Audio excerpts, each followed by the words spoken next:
Welcome back to Pixels and Pints, where we're going to talk some beer, some video games, some TV, some movies, some trailers. We're going to do a whole bunch of episode season wrap-ups that Pete obviously wasn't happy about. And now we have Pete. Hi. Tom. Hello. And myself, Dan. We're going to be trying some beers from... I have one American one, a couple of New Zealand ones, and a couple of Aussie ones today, so... Five beers, wow. Mine's a bit of a, it's a bit of a mixed bag. I just went and bought a whole bunch of ones that I hadn't seen in the fridge before. So yeah, fair enough. That gave me some options to see what I feel like later on in the afternoon. But primarily we try to focus on Australian, New Zealand beers, just to obviously support our local industry and go from there. So, welcome. That's my very tired... three-day hangover intro going there that I haven't been doing for. Well, I missed the last recording. Yeah, you missed the last recording. That's right. I think I was half asleep for the one before that. So let's see how this one rolls out on a Sunday afternoon at 1:00. Perfect. I had a coffee, so that's one bonus. Then I'm going into this well caffeinated. So. That's the spirit. Who's drinking what up first? I'll kick things off. I am having a Willie the Boatman shower beer. I haven't had that one. As Joel said to me when he told me he was brewing this, he was basically did this with the idea of they could put the hashtag on the back, grab a Willie in the shower. So, you know what? Worth it. Sometimes that's all it takes is one silly little thing and then an entire product will spawn out of that. Yeah. So this just represented most of my life. Yeah. Ew. This is a 4.5% pale ale. What did they say? Didn't say which hops they used, but yes, they did. Sorry, my thumb was over it. Raquel, Motueka, and El Dorado, and it pours. The head's kind of dissipated quite quickly, but it pours a nice golden character. Probably looks a little bit darker on the camera than it does from where I'm sitting. But it's nice and soft melon. It's a perfect little opening beer. Definitely one you'd have in the shower. I am a big fan of the old shower beer, and that would go down quite nicely. Quite, nice hot steamy shower, ice cold beer. It's like, yeah, that's good. Have stuff. you got one of those suction cup can holders that goes on the glass?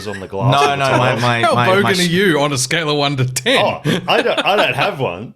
I'm just saying if he's there is No, one but in the that's basically house. the question There you is just one asked in the Tom. house, but there's not one in the actual shower.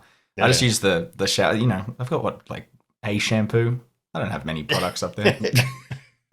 Shampoo and a just bar of hold it soap. above your head and use the other hand so you don't get any soaps in the actual tinny. That has happened. That has been very sad.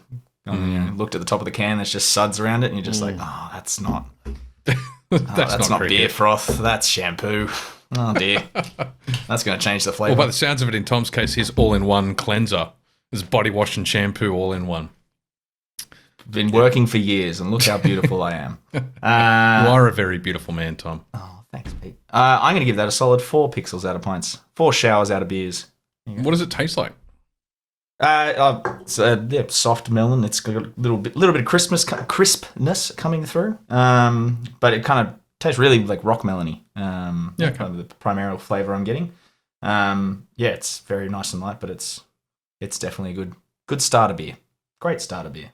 And we do all love soft melons. Grab Willies in the shower. We love soft melons.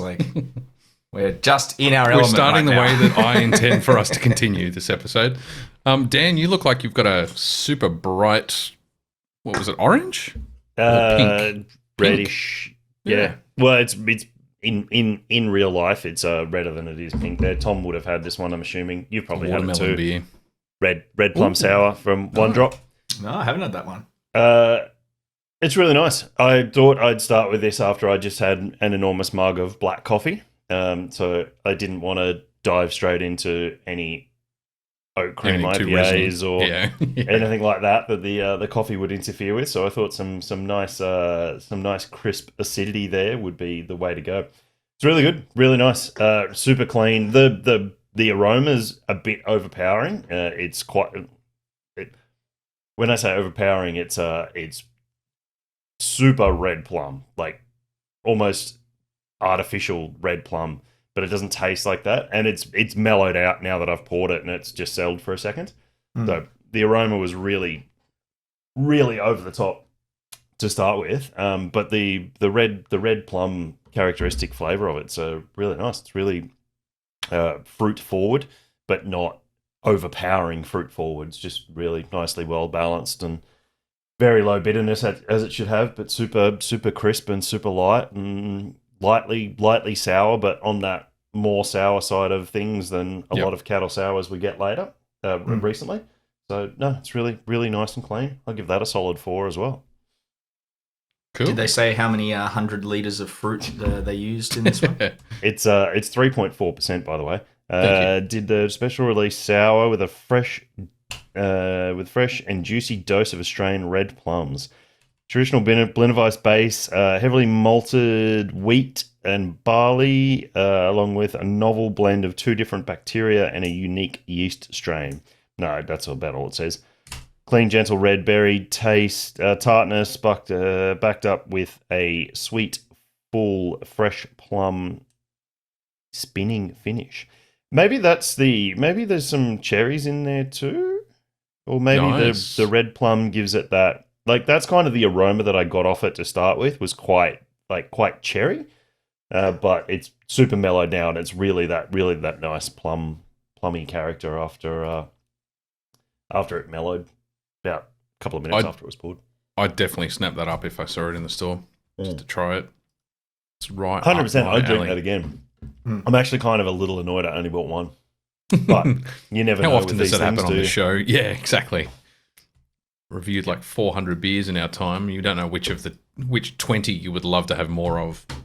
But it was like to have that after the coffee was 100% the right a good choice. decision. Yep. Cool. Well, I am having a garage project beer. This is the Crispy Club. No, good. I got 2 garage projects. I'm like, we go down a rabbit hole here. So this is the Crispy Club Canis Lupus. So Crispy Club is a series of beers they're doing at the moment. A series of new wave lagers, playfully hopped and cold conditioned. Sorry? Nothing. Continue. Okay. The new wave lager. Is that what you picked up on? No. There was a game years ago called Gabriel Knight, The Beast Within, and they talked a lot about Canis Lupus. The werewolf. Yeah, don't worry. Anyway, ignore me. Yep. So this one's brewed with Southern Cross, Rawaka, and New Zealand grown Cascade hops. Creating a crisp, dry lager with snappy bitterness and fresh notes of lime and tropical fruit. I don't know when this sample is from. I need to check that before I say anything else. Best before date, 4th of November 2022. That would be why. It's creeping up on it. I bought this. Do or die time. I bought this a month ago, right? And it was packaged in February. Yeah. And it shows.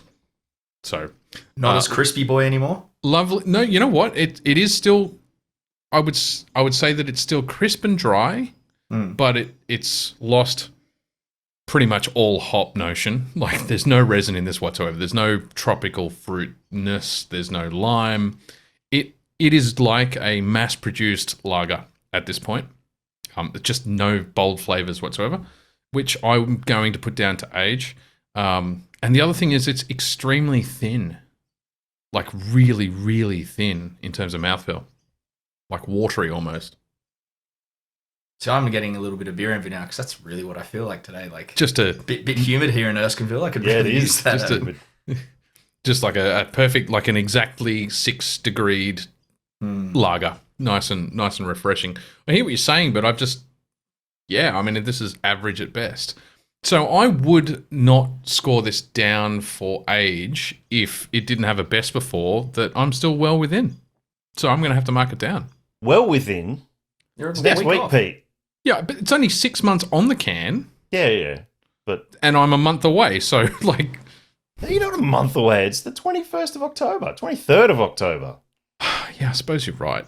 You're 11. I suppose you're right. Yeah. All right, I'm giving it I'm giving it a 3.75. Ooh. Which, to be honest, is a pretty good score if you look at Untapped, but it's a pretty low score from me if you look at my history. Yeah, I mean, I can tell what it was. Like, you get enough of a hint that you can tell what it was. As it is, it's just kind of average. Anyway, I will now give the talking rock to Tom to tell us about his job. Actually, not about his job. So, but let's get into some news. We interrupt this broadcast with some breaking news from the front. I take a glass from underneath the bar and I pour beer into it. It's very rewarding and something I think I'm rather good at. No, some exciting beer news which we don't often do, and there is a double-edged reason I'm bringing this up. So I've been working for Batch Brewing now for 2.5-ish years. Fuck, that's gone quick, man. Yeah. Well, yeah, I was part-time for most of it, but yeah, that was I started the week before the first lockdown ended. That's when I started with them. And then over this week, they have announced that they are joining up with Wayward Brewing to form a new collective business, co-op kind of run business. So they're forming the Local Drinks Collective, or LDC, which is kind of just going to be like the umbrella name for the whole thing. They were not happy when at our little social gathering we had on Friday night, I asked them if they'd considered the fact that LDC might get referred to as the Little Dicks Club.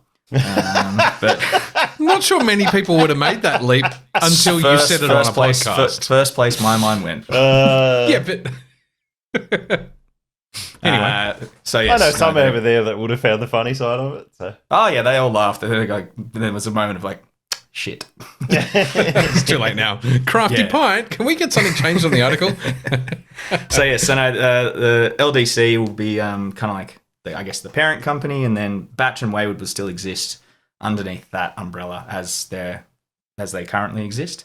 Not many changes really for our day-to-day. If anyone who lives in the Marrickville area goes to Bucket Boys, it will now be renamed as the Local Drinks Collective. That will be the kind of the headquarters for that. And the bar upstairs just called it the Local Watering Hole. Yeah, I think it's just the local. It's probably just going to end up shortening to.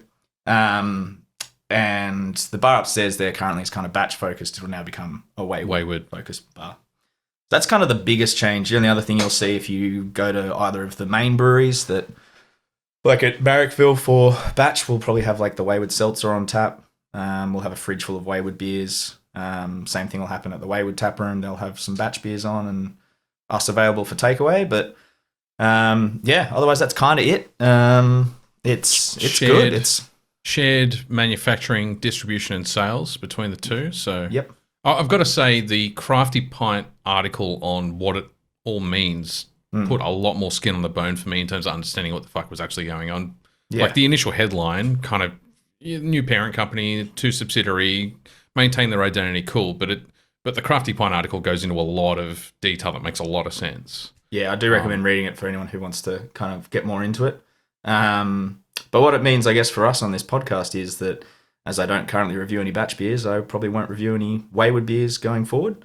And this model, they are actually, they're looking to get more businesses joining it. They said they're looking for one in Queensland, one in Melbourne potentially, but they don't want. This isn't like a boys I shouldn't have said that, but it's not a. I was going to say boys club in air quotes, right? They're not looking for 50 breweries to join them so they can tackle, CBC or something, or CBC? Carlton United. Thank you. CUB. We don't compete with the CBC. It's just a Facebook group, right? I don't know where they want to take it. I mean, they do definitely want to be up there in terms of it's essentially becoming a almost like a hospitality group they're kind of forming. That is especially from where I stand in my business or my day-to-day business with them. We'll see what happens. But yeah, Pete and Andrew definitely want to get kind of a venue in each, or a brewery in each state kind of on board for now. And then the potential to combine purchasing power for ingredients, the potential to combine and kind of manage logistics locally. So, I mean, one of the things that the article does talk about is, for example, if you brought on a Queensland brewer, you'd have that brewery brewing Wayward recipes and batch recipes for the local Queensland consumption. Meaning not only do you get better cross-pollination between, say, a Brisbane beer and Melbourne, but it's also manufactured locally. It's going to cost a lot less to distribute in that local area.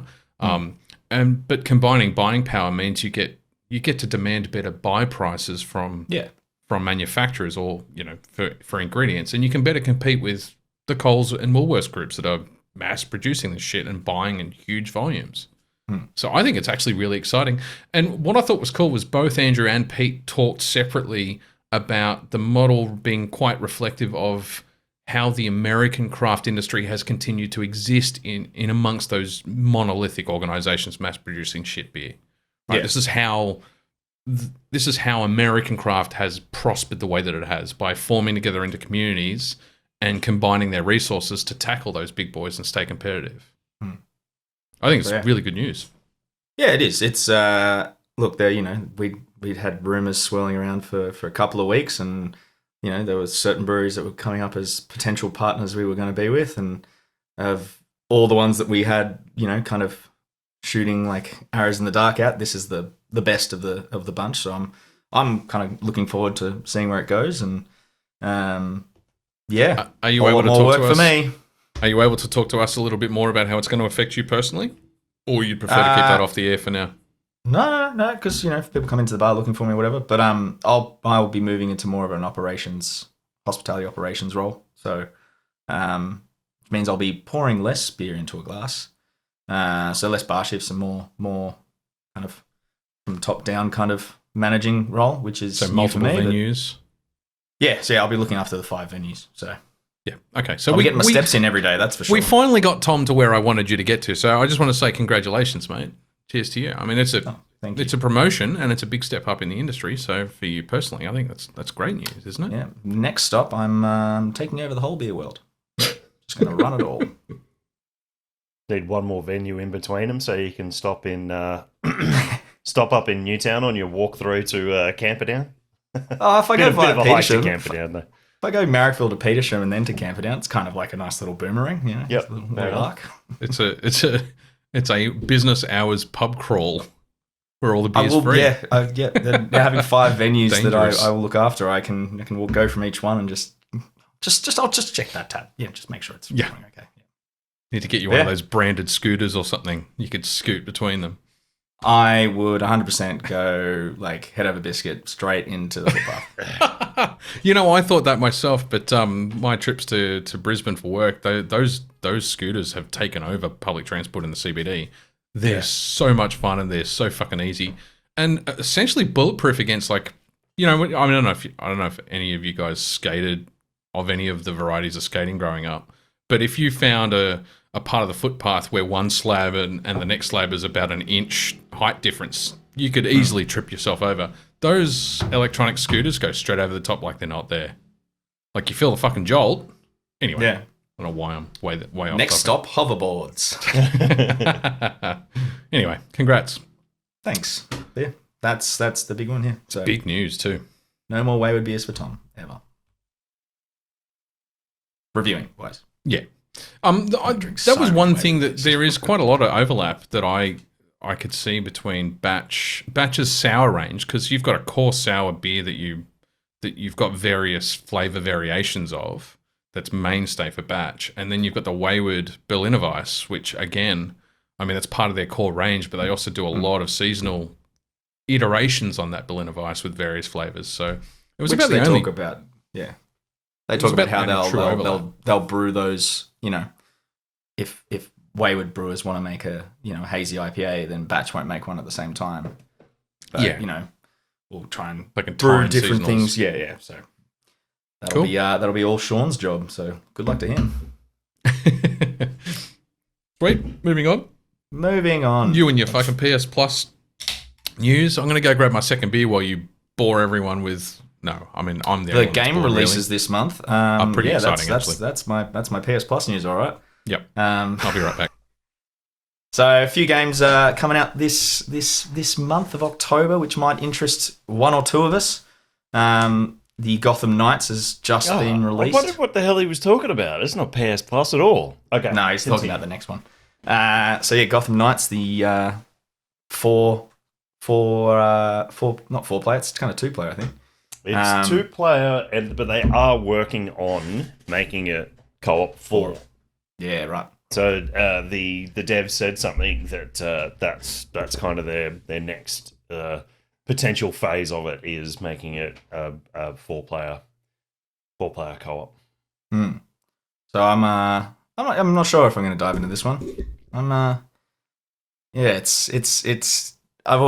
all played the Arkham series and loved them, but I don't know. It's weird to have a Batman game without Batman. Yeah, I would definitely jump into it. The only thing that's putting me off is the GameRanks guys did a before you buy, and they've dove into it a little bit deeper on one of Jake Baldino's other channel. And he was saying he got bored of the combat pretty quick. If that's a primary focus of a game, like I never got bored of the Arkham combat. Like never in all four major titles that got released.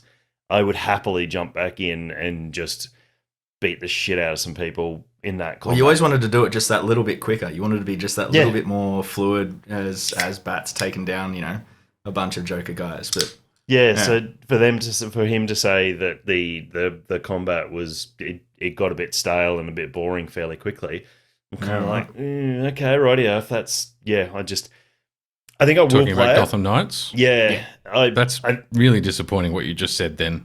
Yeah. I was looking forward to that game.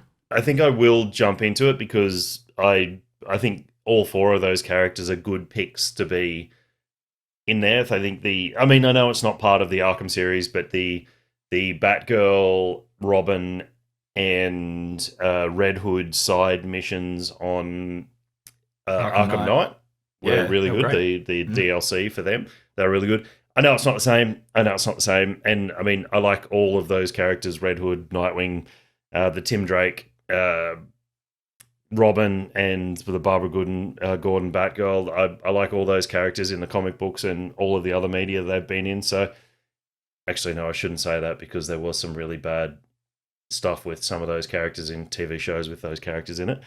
But I like them, and I love the Court of Owls idea. I really hope that in the second the Batman movie, that the Court of Owls make an appearance. I don't think they will until maybe the third, but I think the Court of Owls is a fantastic addition to the Batman world that got introduced in the comic books at the start of the New 52, 15 years ago or something like that. And it was that storyline was fantastic, and to use them more is even better. So I will jump in at some stage, but to release 3 weeks before God of War Ragnarok, big game. I'm not going to jump into Gotham Knights yet. I'll finish God of War. I'll wait the 3 weeks, finish out God of War completely, and then I'll jump into Arkham Knight maybe over Christmas. But Arkham Knight, Gotham Knights. You might jump back into Arkham Knight to get ready for Gotham Knights. Just having a cheeky playthrough. I gave my copy of Arkham Knight to my niece, so I didn't get back into it. But in my reinstalling God of War 3 yesterday, I did put Arkham Asylum and Arkham City back on my PlayStation as well. So we'll wait and see how that turns out. And I really need to go back and play those games. I have been on a journey of going through some classic games that I never managed to play and playing through them. So maybe I'll add those to my list. Oh, have you never played those two? I played I platinumed the first one, and I played 10 minutes of the second one. Oh, that's right. I remember you saying that. So what's that? Arkham City after Asylum? City, yeah. So I played 10 minutes of City, and that was it. Didn't get into it. There is rumors that they're remastering or remaking Origins as well. And Origin, I loved Origins. I thought Origin was fantastic. I've only ever heard good things. Yeah, it was a really nice midpoint that was made by a different studio. So there was a few little change ups here and there. There was some more less hands-on cinematic fights that were primarily the Deathstroke fight that was Yeah, you had to basically do just that without getting hit once. yeah, it was And I managed to do it, and it's like crowning achievement of all the Batman games was doing that. yeah, I thought it was fun, and they threw some little doozies in there, like taking out the dude with the shocking gloves. I just thought that was it's a way old game, but I don't want to spoil what happens there for Pete if he ever gets to it. So it was just a fun little bit moment, and then there was that was the first time that they added some different elements to the combat, putting in brutes rather than the Titan guys from the first one that were around, but some brutes that had Bane venom in them as well. And Origins was a nice little extra addition, and there was a couple of other bits and pieces in there that were extras, but it added on, and then some of that followed through to Arkham Knight, which is really good across the studios, but the same genre storyline basically. World. I'll shut the fuck up because we're getting hung up on part 2 of the news as well. This is what we do. This is the whole podcast. If our listeners don't like this, then this is the wrong podcast for them. Oh, shame. Plague Tale, I'm excited for. I really like that first game. Yeah. More rats. Yeah, so many rats. Oh, high quality rats this time. Oh, the definition of those little bastards. Just controlling swarms of them through medieval France. Bring it on, I say. Definitely one I will be playing with headphones on when Emma's asleep because, that won't go down well at all. So that's come out as well. That's been released. The Ghostbusters Spirit Unleashed, which is the 4-on-1 multiplayer game. So you get to create your own Ghostbuster and go in, but I don't know. It's I tried those asymmetrical multiplayer games, and I don't know. It's a bit they don't grab me. They've never grabbed me. It's a bit weird. Apparently, it's an asymmetrical with a storyline, so there's more elements thrown in there. But there's only 5 maps and only the proton pack as a weapon at the moment. So whether that gets expanded on down the future. So there's proton pack, your trap, and the PKE meter. They're the tools at the moment. I know that's core Ghostbusters, but the game that was meant to be Ghostbusters 3 that they made quite a few years ago and then re-released 2 or 3 years ago, it had a multitude of different weapons that got added into the pack, and they all got extra elements put on the pack. And when you switched between them, the pack changed. So the standard proton pack was there, but then if you changed to the slime gun, like the green element would come out the side and it would fill up, and change to the more precision, like lightning bolt one, the antenna would come up and it'd go blue. It was another one of those games that used the elements on the player as the HUD rather than it being an external element on the screen. And I love that sort of shit. But if they start to add those bits and pieces through it, it might grow into something that's thoroughly long-term enjoyable. This might be a bit of a nostalgia hit and a bit of fun to play with people just as a quick hit. Just to fuck around, yeah. The longevity of it. I mean, going on other, well, I don't know. It's definitely not as a popular franchise as what Ghostbusters is, but the Evil Dead, it's an asymmetrical game with a bit of a storyline to the missions as well, and I fucking love the Evil Dead. Like, I've seen them all. I've watched Ash versus the Evil Dead. Like, I love Bruce Campbell, but I haven't jumped into that yet because it's a style of game that I just want to sit here and jump into that world and play it on my own. Yeah, and with all the extra quips and things like that. I made an Evil Dead game a few years ago where Ted Raimi, Sam Raimi's brother, played a little deadite that ran around with Ash, and the banter between the two of them was fantastic. And that's the kind of, if you're going to have that witty, fun main character with that witty, fun dialogue, why waste it throwing it into a multiplayer game? Like, put it in a really well-made. You're just going to be yelling over your microphone at your mates rather than exactly, and you're going to miss. Listening to you're going to miss it. And I will jump into the Evil Dead game now that it's fleshed out a little more, and they said the next big patch, I think, which is dropping on Halloween, is, or pre-Halloween, is going to have more single-player content in it. So I think that's about time where I'll jump in. Yeah, right. And if Ghostbusters goes that track, especially if it has a storyline and it comes on sale for like $20 or $30 and it has a fun storyline that you can jump in and eventually, if they flesh it out with a single player, jump in and just have some more fun in Ghostbusters and destroy some shit with some really nostalgic soundscape. And just take out an entire ballroom, just do it, and build a guy for it. And then lastly, for all our younger listeners out there, there's the newest Call of Duty remake of Modern Warfare 2, which that released originally. Let's go released. Hang on, is it a remake or another part of? Like it's another game. This is a new game. Yeah, I thought isn't it Modern Warfare 2 done again? I thought it was the same story with Soap and... It's a different game with the same name. I'm fairly certain. That's just confusing. I'm pretty sure it is too. Yeah, I'm pretty sure it is because they're pumping the CGI trailers on as YouTube advertising at the moment, and it looks good. If once again, if it's got a solid single player, like I played the original Modern Warfare, really loved it. Yeah, but I basically haven't touched a Call of Duty since. But if this one has a solid single player, which it looks like it potentially does, I might actually go in on this one. The only one I've been tempted to play recently was the World War II one. Call of Duty World War II. I think it was just called WW2. Yeah, okay. That was the last one, wasn't it? Pretty sure I stopped before that one. Because I played Battlefield 1 and then its sequel. Yeah. And then I played, I think, 2 Call of Duties ago I played through. Yeah, but I was also playing most... But it was, I'm pretty sure... like the Black Ops and Future Warfare and all that one. Oh, no, I finished... Those are old now. I mean, we're up to... This is the... Just looking at it now, the 19th game. Call of Duty Modern Warfare 2. And it is so it's a continuation of a reboot. So 2019 was Modern Warfare, which was a reboot of the old 2008, 2009 game.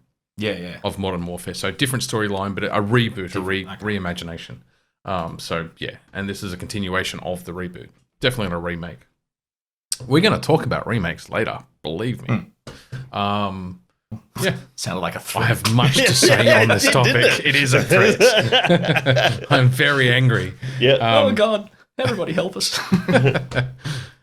What else? Oh, PlayStation Stars. Yeah. Oh, yeah. Go get your little things. It's just, I'm looking forward to see what benefits you get from it. I am worried about it's not PlayStation that is doing this, mind you, Sony. It's not Sony doing this, it's not PlayStation doing this, but between that and Meta and them now releasing Lord of the Rings, the Fellowship of the Ring as a non-fungible token, we are very much on the ramp towards that futuristic bullshit world where you put on VR goggles and there's fucking advertising overlaid over real world everywhere. Because that's where we're going. That's what this represents. This isn't an NFT though. No, I know that. You can't do anything with them. But you can't do anything with the metaverse shit. You can't do anything with the fucking the gorilla NFTs that people are paying $10 million for. But this is where this is going. Like into Ready Player One territory where you get on a bus with your fucking AR goggles because you can't exist without AR goggles. They replace your mobile phone. And you can't get on a bus without looking at just pop-out neon advertisement everywhere. That's where we're going. Hopefully we'll all be dead by then, but we're on that slippery dip. So we're definitely on that slippery dip. I know neither of you guys I'm not a rugby league watcher as well, but my old roommate, I go over there every year to watch the State of Origin with him because I'm the only Queenslander not the only, the closest friend Queenslander he has, so he always wants someone there to yell at if either the New South Wales is winning or losing. Like it's whatever, whichever way the seesaw tilts, he wants me there to yell at me. I need a mate as a punching bag while I watch my favourite sports game. Yeah, that's awesome. But we went over there this year to watch it, and exactly what you're saying, Pete, was what the State of Origin was like. It was wall to wall plastered with advertising. It was, and that's exactly what made me exactly what you're talking about now. It made me think of fucking Minority Report and how he walks out there and it just like scans his eyes and all the holographic the advertisement's advertising targeted to him. Because like there was some physical advertising. There was the big central physical advertising printed on the actual physical field. The players were plastered in advertising. I reckon there was more advertising than jersey on them at the time. You won't be able to see the colours soon. Yeah.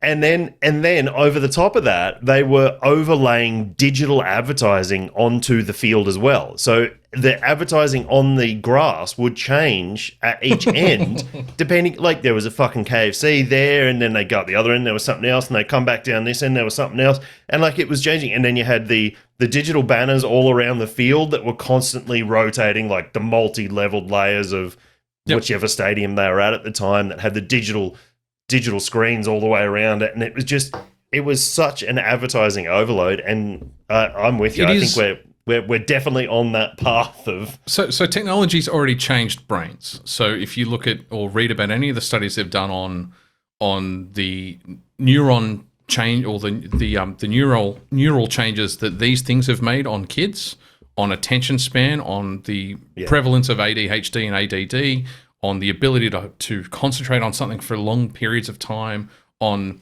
the way that, and it's not just kids, by the way, there's just a lot of studies are done on the developmental changes in children around this topic. Yeah, but they're the ones that matter. Fuck the adults. True. You're already working and in the workworce and concentrating on we're building either fucked your or life. we're not fucked, right? Yeah, exactly. Yeah, we're all dead. But even down to like the dopamine cycle of rewarding, minor activities that you do, that is actively disrupted by the way that advertisement is targeted on these phones. Now, it's, Apple are working on AR glasses now, and if Apple do what Apple are the world's largest and most successful company for doing, time and again, taking a concept that sounded good on paper and everyone else poorly executed and execute it properly, then, why have a phone if you can wear a pair of glasses? If it will add enough benefit to society that you can easily see it taking over mobile phones and watches, and then you can't switch off the advertisement.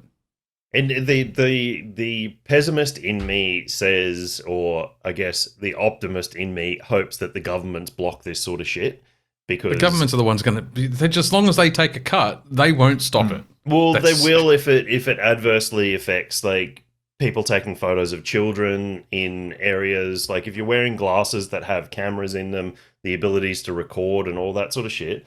100% the governments will step in and do they're going to have to. So. They're going to have to. You're right. They're going to have to mandate protected areas like locker rooms in gyms and those sorts of things, right? Or in schools or in around pools, public sports pools. Areas. Yep. Even just basic shopping centers and things like that. So nope. I do. Nope, you've got no basic expectation of privacy in a shopping center, and it's. I know you don't, but it's because it's a privately owned property and blah blah blah blah blah blah blah. But hopefully the government step in and can do something about this to block all this shit. We got way off track from whatever the fucking. And yet it's approximately on topic for a podcast built around science fiction as one of the major pop culture areas that we talk about. Right, this is science fiction coming true. I'm happy to talk about it longer, but we'll move on. So anyway, that's a loyalty program for PlayStation that I was talking about. It's got nothing to do with NFTs or Google Lens coming back from the dead. But yeah, anyway, you can log in and sign up if you want. By the way, that Lord of the Rings reference is real news. I know, don't bring it up. It's already making me sad. Welcome to 2022, right? This is the world we live in. We're the old bastards that are like, when I was a kid, you kids have it so easy these days. Some that's Muppet where we can are. say he owns the scene 8, like whatever time in the film, but I'm still gonna watch my fucking Blu-ray version, and that fucker can't do shit. Yeah. What were you gonna say, Dan? Sorry. No, I think that's maybe a topic, a mainline topic down the track is the effect of all the science fiction, reality, which has now become science fact or reality. Yeah. Let's pop that unpack one in the chest somewhere and unpack it when we get around to it. Cool. Sorry, Tom. Talk about your fucking PlayStation stars. I did. It's a little loyalty program. You can sign up if you want. That's it's all. Going to translate to real. It's going to translate to real discounts. Just went, whoa! Sorry. Yes, hopefully, yeah. The whole thing is yes. You basically at the moment you get these little tokens and you level up by opening certain games. So they give you like they give you a Cluedo little thing, But of course, being the internet being what it is, as soon as someone figures it out, they post the answers and everyone just goes and gets it. So it's kind of defunct. But yeah, down the track, you'll get vouchers for the PS Store and stuff, and it's worth it if I don't have to really do anything except, fire up a certain game that's probably on the PS Plus Premium that I've already got. So, or you've added it to your library over the years of PlayStation Plus. Just sitting there ready to download it overnight, open it the next day, delete it the day after that. 100%. Yeah, and that's what people have been saying they've been doing. The one at the moment, it's you got to open certain games, but they're all available on the premium tier as a free as part of your subscription. So it's just like, here you go, just open them. You literally just have to open the game. Don't have to play it. It's just right. Yeah. This next topic, what are you on about? Horizon Zero Dawn and ASOS Wear, who ASOS do a lot of the brewery shirts, have released a line of clothing based around the factions in Horizon Zero Dawn. And they actually look some look half decent. I need to look this up. Are you talking about the tracksuits that I'm looking at right now on ASOS? Yeah. They have landscapes of the video game on a tracksuit? No, not those ones. Those ones look shit. But that brown one, there's a brown and a black one, which is meant to look like the Sobek, kind of like their futuristic, the uniforms. I was like, yeah, I'd wear that. Okay. All right. Well, let's not have long periods of silence while we look this shit up. We'll look it up. It's just interesting. No, why not? It's just just interject pictures on the YouTube. I don't do that anymore. It takes just to preserve my fucking sanity and not spend every weekend editing. I don't do that anymore with images. I like wearing a bit of branded merch, and me too. I gotta say, man, if it's good quality like tie-in stuff, but it isn't just because there's ones in there which is literally just the box art. Yeah, sprayed around a hoodie. Yeah, But there's other ones which are a bit more design focused, and it's like, oh, that's a bit subtle. I can get behind that. So I've still got somewhere. It's old and faded, and I don't wear it anymore. But I've still got the shirt that the main protagonist from Assassin's Creed used to wear. So it was a charcoal shirt with the white eagle that looked quite a lot like the Zelda eagle. Actually, it was confused quite often. The Desmond Aspergo, is that what it is? Abstergo. Asperger's Sonny Girls. Yeah. Abstergo.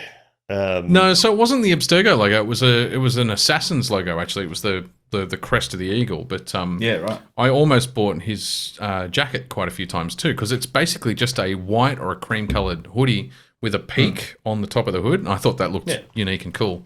So yeah, I can get behind video game inspired clothing when it's done well. Yeah. Yes, it's got you can see that someone's actually put a bit of design effort into it. I'm like, hell yeah, that's something I'd spend money on.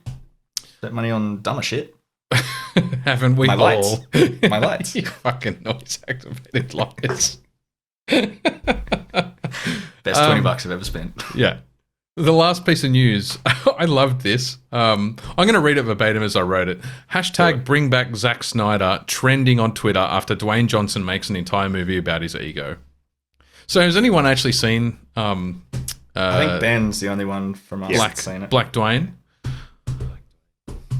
Maybe not the right one. Why?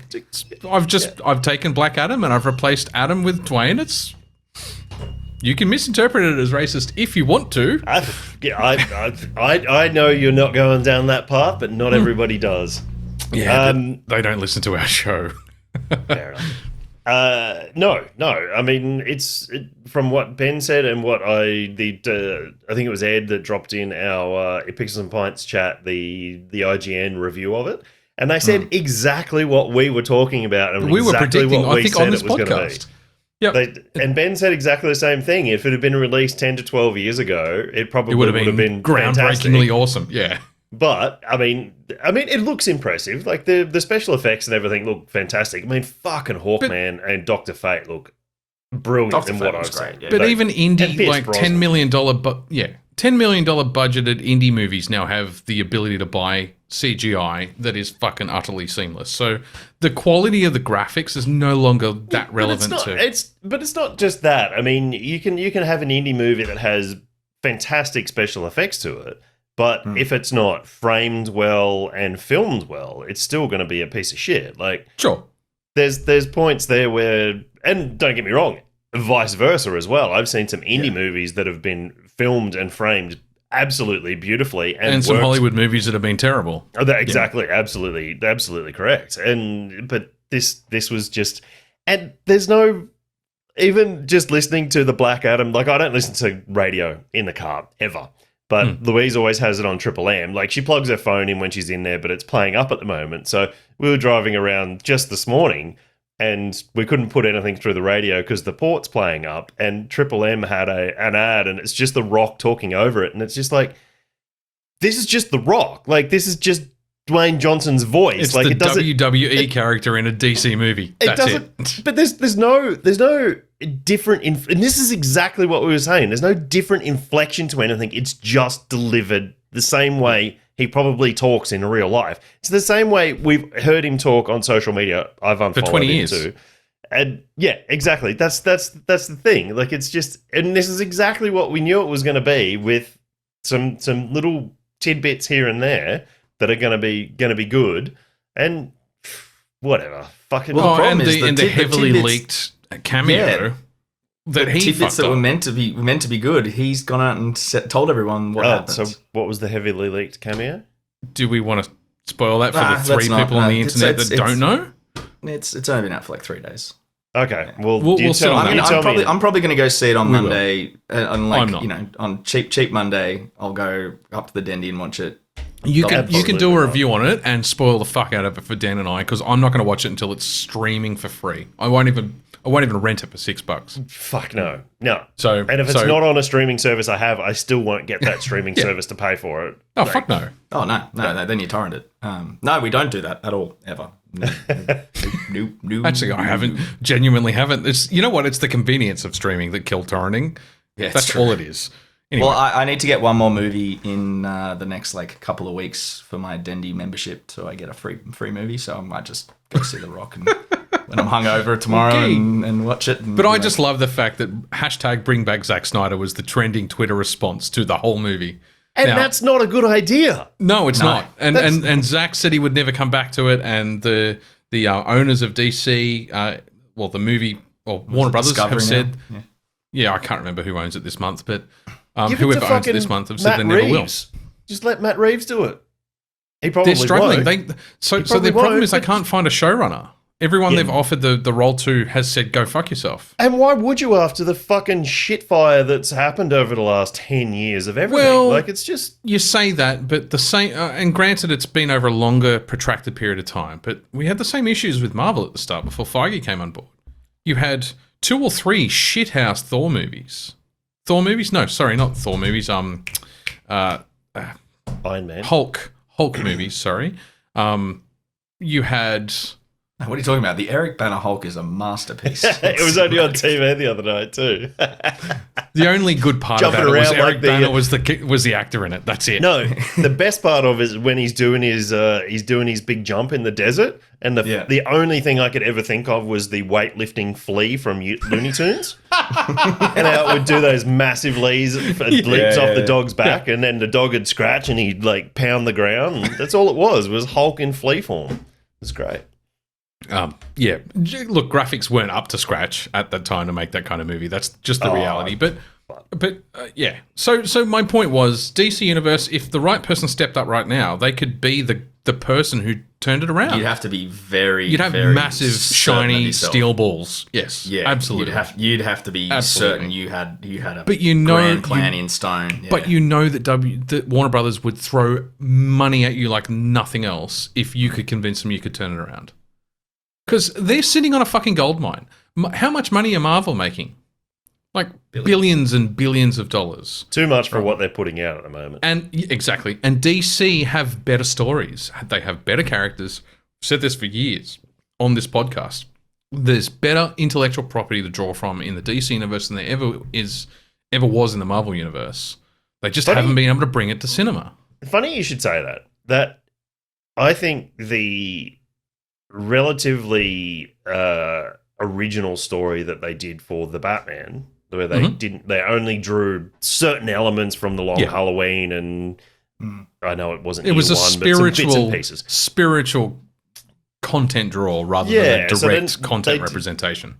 They didn't even pull from some of the fantastic elements that have been in the DC stories over the years, and just look at that. I mean, I know I bang on far too much about the Batman, as I have for The Witcher and certain things over the years, but you get content like that that's just amazing. And so you need someone who's smarter than I am to map out phases 1, 2, and 3 that culminates the equivalent massive crossover arc at the end of phase 3 could easily be Blackest Night.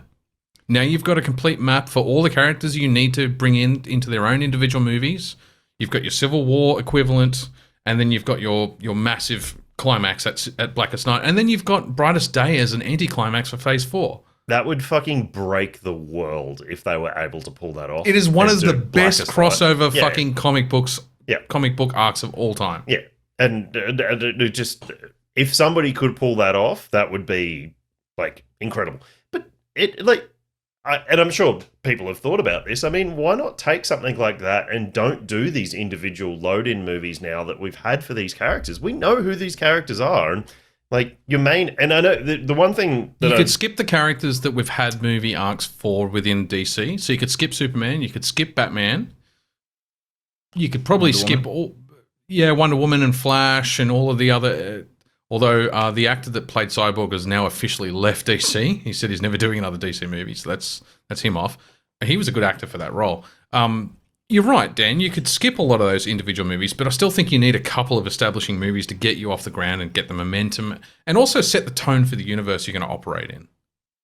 I don't necessarily agree, but we're here to agree to disagree. The only thing would you do smaller ensemble ones for DC so it is a point of difference to what Marvel's done? So and like a lot more team ups, like dual team ups. Yeah. And that would, I think, in my opinion, that would be a better way to go. And don't start with a different story. Because then you can do it in half the time as well.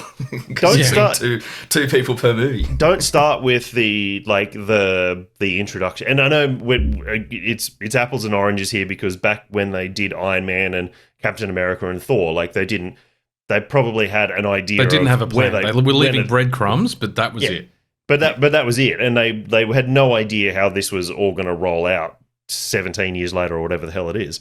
But like we're past that now. It's like, don't do that. Just go in with the a duo, do a Superman Batman, the first story in The Blackest Night. And then roll through that and start the story there and build that story over 5 or 6 movies. Yeah. Don't start with a Superman movie taking on Zod, a Batman movie taking on Joker, a Wonder Woman movie taking on Hades, which we've already had. Don't start with that. You're just wasting time and money. You don't need to establish these characters. If you're not a good enough writer to establish these characters when they're working an opposite somebody, especially Superman, Batman, where they so similar in the ways they want to, well, their ideology, but their different approach to how they go to things. Yeah. If you're not a good enough writer to do that now with two heroes on screen and start telling a story that's going to overarch, you don't belong in Hollywood. That's exactly it. You don't deserve to be making those movies with those characters. It's just it should be so simple. As an armchair director here at the moment, it should be so simple. But it's so obvious, though. And Blackest Night is not a bad place to start. It is complex. It's got lots of characters, but it's not impossibly complex. And there aren't a million characters. And there's easier ways to pare that back as well. And in terms of those ensemble casts you're talking about in those movies, rather than having individual focused, I mean, a lot of DC Universe Pantheons operate as teams anyway. So Green Lantern wasn't a guy.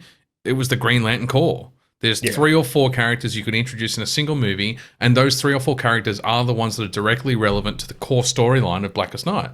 Okay, so in the Batman comic books at the moment, we've got it's Batman. It's the Batman book. So the Bat family is there. It's not an individual Bruce story.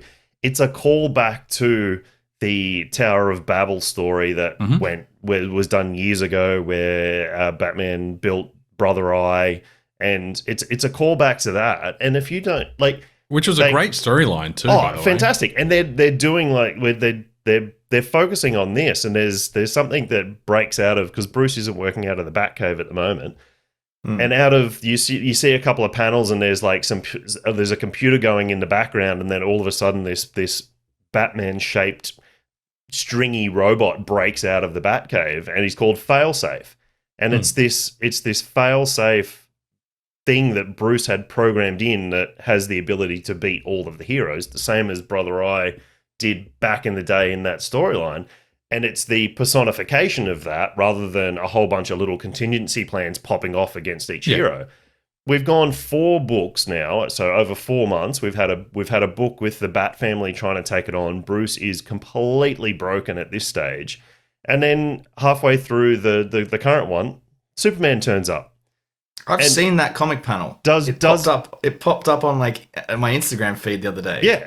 Yeah, it's great. And it's the dark. He like blows out the fire, like the robot's beating the shit out of Bruce in flames. Yeah, it was sick. Yeah, it's fucking fantastic. It's one of the best arcs they've done in probably the last 2 or 3 years.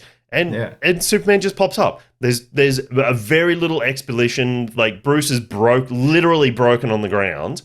He's beat to death, and Superman turns up to save his friend. And Bruce is so broken that all you're getting is his little thought panels of going, "Don't do it, Clark. Don't do it. Yep. I programmed this thing. I know what you're gonna do, so it knows what you're gonna do." Yeah.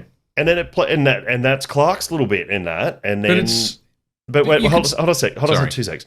And then it rolls to the end of that comic where Clark gets taken out and Bruce is still completely broken. And then Bruce ends up getting away, ends up in Atlantis. Then Aquaman gets introduced in the last 2 pages. And it's obviously coming from somebody who's had decades with these characters. I know where this goes, but they did a good enough little introduction for each one of these people that if the shocking thing about Marvel, and I completely disagree with this, that every Marvel movie is someone's first Marvel movie, where they go into over exposition who people are and take time there. Like this didn't do that. I know it's a comic book, it's a different medium, everything like that. But if you want to do that, then if you've got good enough writers, it shouldn't matter. Those characters should be able to be fleshed out in a small amount of exposition, and then you just watch. Show, don't tell, and don't break yourself doing that, and then build those worlds through that way, through an amazing story like Blackest Night, Brightest Day, and then you've got the whole redemption arc all the way. You've got the downfall of the heroes, which you had in Infinity War, and then you've got the Brightest Day side of it as well to round it all out at the end. So, yeah. But you could also just pick. You could work backwards from what is the iteration of Blackest Night that we want to tell? What characters are in it? What is how are we going to pare back the story to make it work on screen over a 2 or 3 movie, climax, and then work backwards. Okay, so I'm going to need a Batman and a Superman and a Wonder Woman. I'm going to need the Green Lantern Corps. I'm going to need to introduce the concept of the yellow, red, pink lanterns, all the other colors, right? Okay, you've got 88 years of crossover stories. You can literally cherry pick, okay, I need a Batman, I need a Superman, and I need a Flash. What's the best Batman, Superman, Flash crossover comic arc that I've had in the last 88 years? I'll do 1 or 2 movies about that. Now I've got those 3 characters down pat. I can pad them out, maybe do 1 movie and then introduce the next trilogy of characters in the second movie and then come back to it. Like, work backwards from the climax. You know that the concept works because Marvel did it before you did. You don't have to do the Marvel, let's dip our toe in the water and introduce a character. See if Iron Man 2 works, because Iron Man 1 did, and Iron Man 3 works. So now I'm going to do Captain America and see if that works as well. Now I'll start thinking about a crossover. You don't have to do any of that discovery. Marvel did it for you. So work backwards from the fucking, like the big climax, endgame, and then just build up to it. Problem solved. And that ends the news. There's got to be easy. There's got to be even easier ways for them to do it. I mean, even if you take what you just said there, like pick something from the backlog of things. Take a fight where you've got all of them there together, beating the living shit out of Darkseid, and have that as your introduction to the movie. Even do and then completely discount it. You've introduced the heroes, how they all interact with each other. Disregard it and then go on to your fucking storyline. Or do some flashbacks if you need to do some expose as to why characters are interacting in a specific way. There's lots of different mechanisms that you could tell this story in. It's just that it seems like no motherfucker, no matter how much money Warner Brothers throws at them, is smart enough to do it. But they all- it can't just be IQ, right? Or they're smart enough that they don't want to risk their writing career on. But it going can't into be that. No, bullshit. There's too many. Hollywood is too big a place for there not to be someone to say, I'm either going to make it or I'm not going to make it. And why the fuck wouldn't I throw everything into this idea? Right? There's too many people that would take that risk. But it's then got to be intellectual property. It's got to be DC Comics not allowing them to do it. It's got to be something else that we're not privy to. But then you've got a Snyder, and a Snyder did do that. Snyder threw everything down in Man of Steel and got fucking pummeled for it. He got pummeled for it because he never got to... I think a lot of it had to do with him never being able to show audiences his true vision, and that wasn't his fault. That was just the circumstances of the universe played against him. Right? And it was also... sorry. I was just still defending. I do love Man of Steel. I think it's fantastic. Fuck yeah. And same with Batman v Superman. Didn't, I guess, fully understand the characters and what people loved about those characters. Batman doesn't use guns, doesn't kill on purpose. Same with Superman. And he missed those couple of core things. And it's like, he goes, okay, well, this isn't your grandpa's Superman. It's like, yeah, but that's kind of the essence of who he is. Yeah. And same with the Batman. I mean, that's the essence of who they are. You want to do your vision and change it. Yeah, okay, cool. But don't change what everybody loves about those characters. I could see how, if it had played out, if we had gotten the full Zack Snyderverse, I could see why having Superman kill in his first movie and then spend the next movie essentially exploring why that was a personality-defining mistake would have been a completely acceptable move. I loved that concept, right? He is in a position where he feels like he has no choice but to kill at the end of the first movie. He kills Zod, and he spends Batman v Superman essentially being schooled by Bruce. I actually thought that was fucking inspired as a new way to tell that story, right? Because yes, Supes has always represented, the American dream. He is the original patriot. That was what he was written as. Yep. So to challenge that in a darker world where you have to have it coexist with the likes of Joker being a psychopath and the likes of some of the darker characters in the rest of the DC universe, I actually think that Snyder was inspired in the way that he told that story. I just don't think he got to tell the rest of it. Anyway, we should move on from the news. I'm just about finished my second beer. Yeah, me too. We're 2/3 of the way into the first act. Yep. Who wants beers? to go first? Yeah, Beers? let's do second beers. Mine is fantastic. I'm fucking glad I bought this because it's great. I'm not sure if Tom's had this one, but the Earthly Delights Garage Project. Ooh. No, I saw that the other day. I didn't pick it up though. Oh my god, it's beautiful. It's just give me 8 minutes. I'm just going to run to the union. Last time you said that, Tom. The description of it is just fantastic as well. Surrender to the corporeal pleasures of sensory gratification. Earthly Delights is a melange of Simcoe, Centennial, Citra, Nelson, and Mosaic. It's fantastic. It's got a real good, solid West Coast bitterness to it. It's one of those beautiful Garage Project white colored West Coast IPAs that I fucking love. The hop character, the Nelson really dominates on the nose, and then the rest of it just like bleeds into the body, and it's a little bit like how the artwork is. It all just combines there to just create an absolutely hop forward, beautiful, gorgeous IPA. Like it's just spectacular. 7%, fantastic. 100% a 5. 100%. Yeah, right. It's just wow. I would almost say that's a flawless beer. Gold medal. Trophy, not just gold medal, fucking trophy. Best in show, 7% IPA. So you then have to, if it's a best in show, do you have to hold the beer up like that, like to hold it? Best in show. Cup its balls. Yeah. Cup its balls. That's awesome. Tom, what are you drinking, mate? I Drinking Rusty Penny Brewing's The Penny IPA. Core range? I think so, yeah. You're going for some out west beers, Tom. Yeah. Branching out. I mean, Did you get your passport to come and grab that, Inner or West. what? Inner West. No, these... Inner West, Outer West. To be completely honest, there was a 4-pack of Rusty Penny beers sitting in the brewery in like the cool room, and I left them there for a month. And I looked at them every day, and I went, I've never really had a Rusty Penny beer. So if they're still there in a couple of weeks, I'm going to take them. And sure enough, the month that's after that, free game. I'm sure one of the brewers put it in there and then just completely forgot that he chucked them in there. So sucks to be him. We do that so often. There's a couple of weeks go. But they've got their beer fridge down the back that they store all like the stuff when they go see mates at other breweries and stuff. But once they put it in my cool room, shit's mine in a month. This is a 7.2% West Coast. I'm pretty much done as well, but it's nice. That's all that's kind of left of it. It's a nice golden color.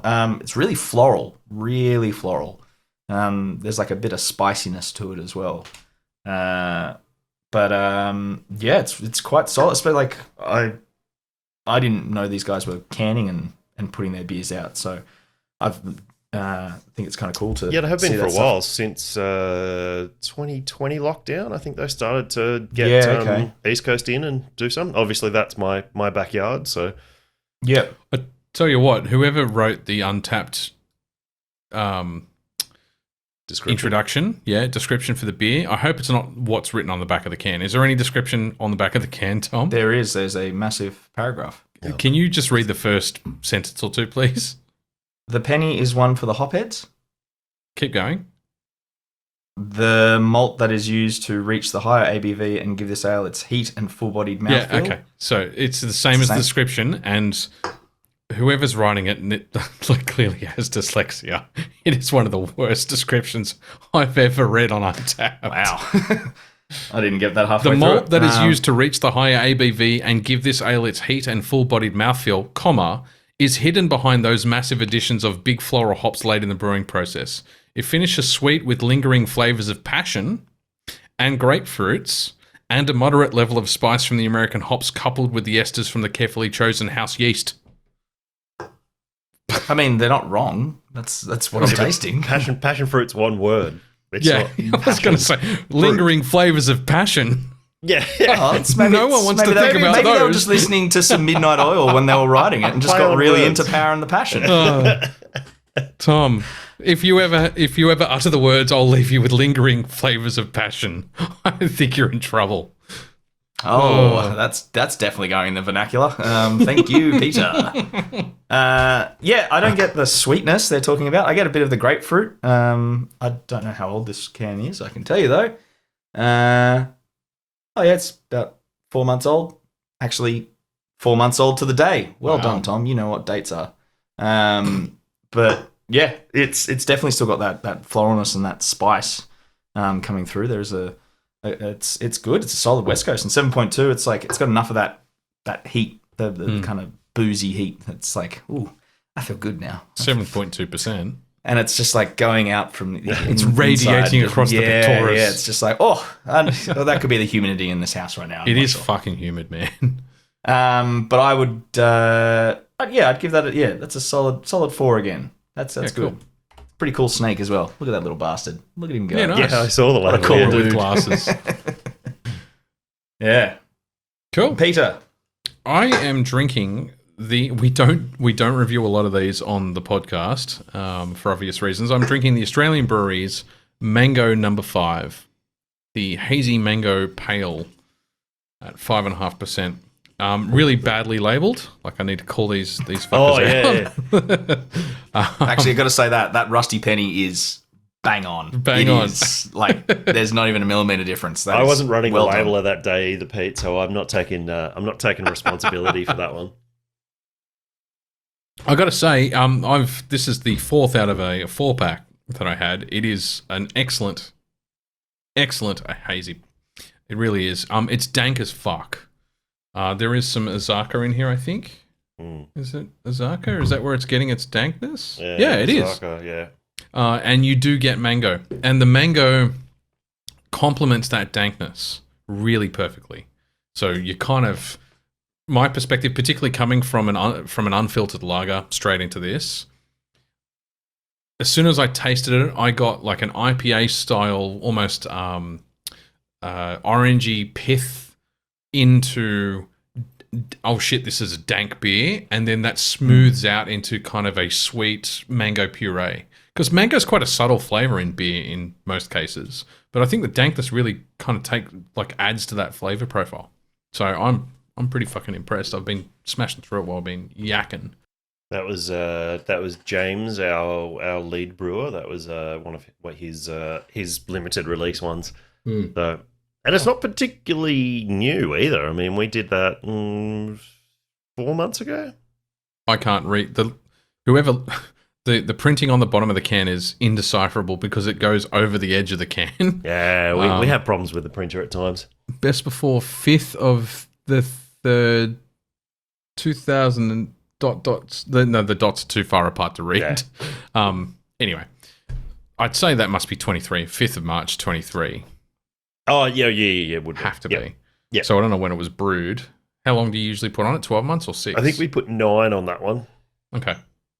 Anyway, I'm I'm going to give it a 4. Good. Thank you. Yeah. I'll tell James that.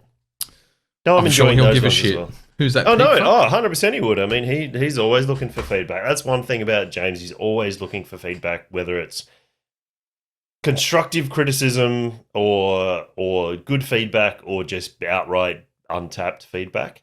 He always takes those sort of things on board and always is always balancing that out whenever he's doing recipes. And he does a lot of our recipes these days, I've got to say. He's done the new citrus goza recipe that is in the new Esker core range. That was his one. That was brilliant. So he delves in. He's within our brewery. We all fall into different roles. So I'm the old hat that's been in the industry for long enough and fixes all the machinery. Charlie is our chemical engineer, so he's a trained chemical engineer. So he's got that trained technical chemistry side of things. And James is our lifeline to what's happening in the industry and the new styles Stays up to and the date new with hops and the vogues. Yeah. So he does all that, and then Josh, our apprentice, sits back and absorbs everything that all the old men say. Yeah, cool. I need to move us into a major spotlight, and I really want to directly participate. I have quite a lot to say on these topics, but I also need a bathroom break. So, does anyone here? So we need to just do. Maybe we can do this episode in trimesters. Ooh, it might end up being a 9-hour fancy 9-hour episode. All right, we'll be right back. Well, like we said, me and Tom aren't working tomorrow, so just me then. Hey,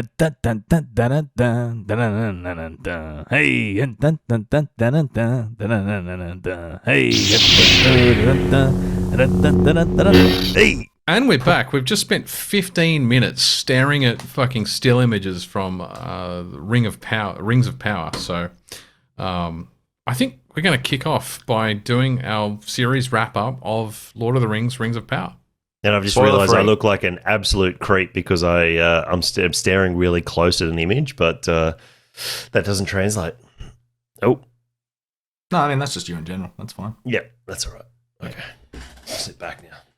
Pretty sure I'm the creep in the group. What did you think, Tom? Rings of Power. Hit me. Happy. Pleasantly surprised. I'd spoken at length about how nervous I was going into that series and I think I'm pretty justified in this. I didn't think that Amazon would do it justice. And interestingly enough, the people I've spoken to who haven't been enjoying it, I've been enjoying it for the reason they haven't been, which has been the pace. So many people have found it far too slow and deliberating, and I loved it. Yeah, I love that kind of thing. This is gonna come up later on too with another series. Yeah. Okay. There's some design choices that we were just talking about off air that I'm sure we'll get into in a little bit. The costumes, some costuming and armoring choices really confused me, especially given how much money they put behind that series. It just looks like someone it's. So we've just about, finished analyzing the shit out of this, right? It and looks we're talking about it's the first episode. It's the armor that the elves wear as they're heading west to Valinor, and it looks like someone's gone to mum and dad at 9 o'clock the night before their assignment's due and just says, "Hey, I need to make a suit of armor." It's a school out of play cardboard." costume. Yeah. It does. Like I said this to Pete when I first watched it. I think I messaged him being like, it just looks like it's made out of foam. Like, so there are compared to the armor you got in the Jackson trilogy. It was just The irony is, it's the only armor that I've seen a still of from Rings of Power that looks like traditional real world medieval armor. Everything else is very stylized, and it gets better. It's still not perfect. Like the main armor that Galadriel, yep, that Galadriel wears still looks like foam with silver spray paint on it. But it doesn't. Is this Galadriel? Yes. Ah. Yes. But the armor that she wears in the first episode, and thank God we never see it again after the first episode. But in the first episode, it looks like cardboard with foam with spray paint on it, as opposed to foam with spray paint on it. It's funny because that second outfit that she wears for most of the series, with all of the filigree through the cuirass and the chest plate, and she's got a lot of ring of chainmail around the armor as well. So I'm trying to give people an idea if they Google it, the armor I'm talking about. The cosplay versions that I'm already seeing pop up on the internet for like $100 look exactly like the real thing because the real thing's so shit. Yeah. So at least, hey, like the upsell is, cosplay looks spot on. What I wrote about the series overall, and I think I said on the chat group, it is probably the best premiere season of a new series I've ever seen. It's certainly up there in the top 5. In terms, and what I wrote was, in terms of establishing what it is, what it hopes to be, and the quality for which they plan to tell their story, beautiful isn't too strong a word. They delicately handle the material. They've clearly got an interesting story to tell that I actually want to hear. And apart from some early costume issues, they also clearly plan to tell the fuck out of that story. So the last episode especially really gives you that beautiful adventure vibe that you get out of Fellowship. That whole Gandalf with the hobbits interacting at the start of Fellowship, and that whole... we don't know what we're going into. We know that the content's dark, but our spirits are bright and high. That is very much represented, particularly towards the end of Rings of Power Season 1. So to me, it's a perfect premiere season for a series. We should say for Dan, when you do get around to watching it, when you get to the final episode, maybe don't watch it with Louise in the room because you'll get too excited because there's a lot of Forge going on. So you might just and it's a Forge and a half. It's going to be one of those things that you're going to look at it and go, oh, pause. I'm just going to go build. I need to build that. That needs to be in my garage. I need a pressure cooker and an anvil. It was the way they maintained the mystery throughout of and the big season. Reveals were great. And there's some red herrings thrown down every other episode and stuff. Even in the final episode, there was a red herring about a major reveal. It was brilliant. So it's done very well, especially for a story that has been written and has existed for so long. There've been some really loving design choices, though, that I really appreciated, that you see a cross-reference back to the Jackson films, where it's like, we're not going to completely disregard that those exist because they are, pretty damn good. They're not perfect, but they are the gold standard. But then they're taking it in their direction, which I can definitely appreciate. There's some background little things that you blink and you miss, that I got very excited about, which I messaged Pete about. You see the sword design from the movies in the background of a room. And it's like, no one else would see that, Tom. And it's like, but I fucking saw it. And then even that's the whole story that they're doing is talking about the forging of the Rings of Power. And And so there's Jeez, it was smartly written too, the way they did that. But some there's a lot of references to forging that happens in this thing, and some of the designs of some of those weapons are so fucking cool. Halbrand, who's a major character you meet, he has a horse hilted sword, and I fucking want that. It's beautiful. It's this white hilt, this curving horse head with a gold mane. It's really cool. You know what's amazing is the entire season 1 arc is pretty much the first page of the Rings of Power in the Silmarillion. If you go back to the Silmarillion book and look at the chapter, the Rings of Power, I think it's actually the chapter is called the Rings of Power, and read the first page. That is the entire season. It's amazing. They extracted fucking 8 episodes of at least an hour each out of one page. The other thing I very much appreciated, and I said that you see this in the, especially in the last episode, they do finish off the season in kind of Jackson-esque form, where they have the song at the end, and obviously being an audiophile, the Bear McCreary soundtrack. So the theme you hear at the start of each episode was written by Howard Shore, who composed the music for the Jackson trilogies. You really see a connection in that ending song, which, it's on Spotify, you can go find it, but it's the ring poem. They talk about, because that's where we get to at the end, is the rings are starting to be forged. That was outlined early on. It's not really a spoiler. But that was the perfect, I think I said it was the mix of Gollum's song from Two Towers, which is the end song of the Two Towers, and Bear McCreary's God of War soundtrack. It's like the two of them have just been not so mashed discordant together, but perfectly kind of inserted together to work really well.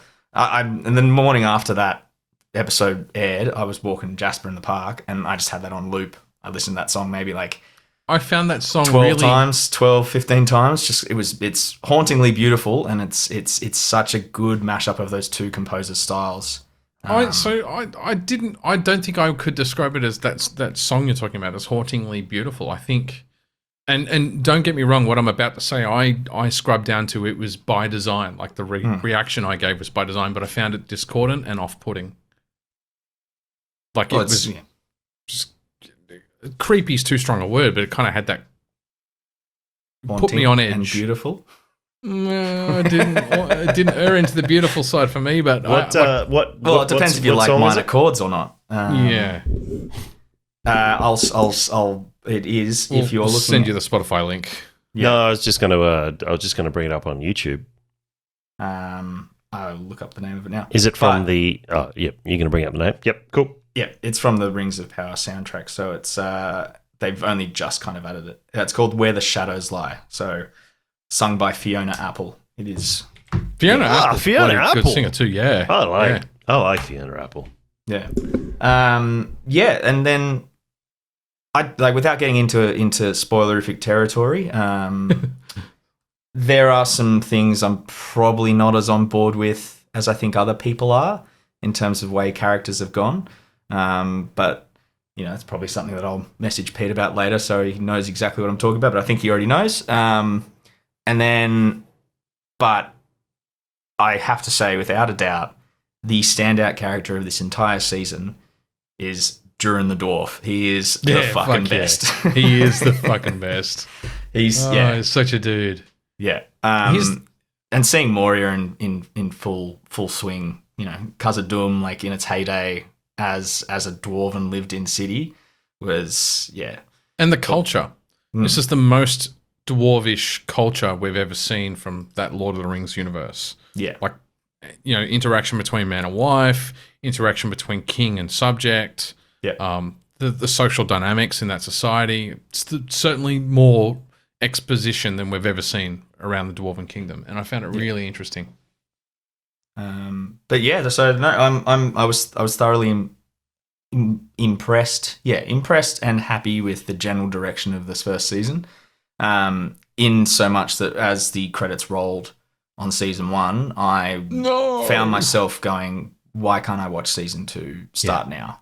Yeah. And the casting is fucking spot on. Like there wasn't a bad actor that didn't No, fantastic cast. portray their character. There are some very odd shots choices though that I don't know if you picked up on, Pete. There's a scene where they let Galadriel goes riding, and they've just got some weird slow-mo close-ups on her face, and she looks almost in pain, but it's meant to be like extreme joy. It's just like, I was like, oh, that's like, it's the pain smile kind of like vibe going on. There were some weird. Well, I wouldn't say that so weird or bad cinematography stood out, but it was probably it's those moments, and there are only maybe a couple across the whole season, stood out because the rest of it was so spot on. So the scenery was beautiful. The location choices they chose. I know I said early on that I don't see how they could replicate that when they move back to the UK from New Zealand. But there is something I watched the other week, and I'll have to think of it. It's just escaped my mind. That was set in. It was kind of fantasy, and it was filmed in Scotland. And I was like, okay, maybe they could. Well, you realise right. But the irony is that they used New Zealand to represent English countryside because the actual story is designed to represent that kind of the European green, right? Yeah. Yeah. But there's no volcanoes in England, so, you know. Yeah, it's a tiny thing. Sure. It's not on fault lines. But yeah, no, I'm thoroughly impressed, yeah. You know what I found interesting? So I was looking up controversies surrounding Rings of Power because we have been talking about the costuming thing, and it has, for me, it was much less of an issue. It didn't overshadow my enjoyment of the series. I got the impression, Tom, that it was distracting you way more than it distracted me. But one of the things that I saw in the list of controversies was more racism around the fact that they cast a black actor to play one of the proto-hobbits, which are the half-foots. Half-foots. The pre-hobbit species of nomadic the hobbit speakies before they settled in the Shire, yeah. Which we talked about 2 episodes Lenny ago. fucking Henry. But yeah, there was racist backlash against... Who's Lenny Henry? Really? Yeah, Yes. he plays like the leader of the Halfwoods. That's fucking great. and he does it perfectly, and he it seems like every time they cast a black actor in anything at the moment, there's Twitter racism. Is this just some new social movement that we're not privy to? Yeah, it's not even worth giving these people airtime. Yeah, it's not worth the time of day. But it's anytime they were complaining originally about the fact that Durin's wife was played by a black woman. It's like, she was one of the best fucking characters in it. She was brilliant. I am disappointed she didn't have a full beard, but she was brilliant. Yeah. Because Tolkien's description of female dwarves were that you couldn't tell males from females because they had the same amount of facial hair. Now, I noticed that she did have a little mo. It was subtle, but it was there. But yeah, no. She was brilliant. Anyway. Sorry, I've just got Gimli quotes running through my head right now, and it's taking every ounce of my being to not say them out loud. Utter them. Shall we move on from Rings of Power? Sure. I mean, I'm definitely going to rewatch it. It's absolutely. One of those seasons that I'll happily go back into. You know what? The one disappointment for me, Tom? It showed me what they could have achieved on Wheel of Time. Yeah, but didn't. Actually, no. There's one thing that I will say because I read this and it made me fucking chortle. So there is, it is the formation of, Mordor is formed in the first season. Let's just put it that way. God, it's so good.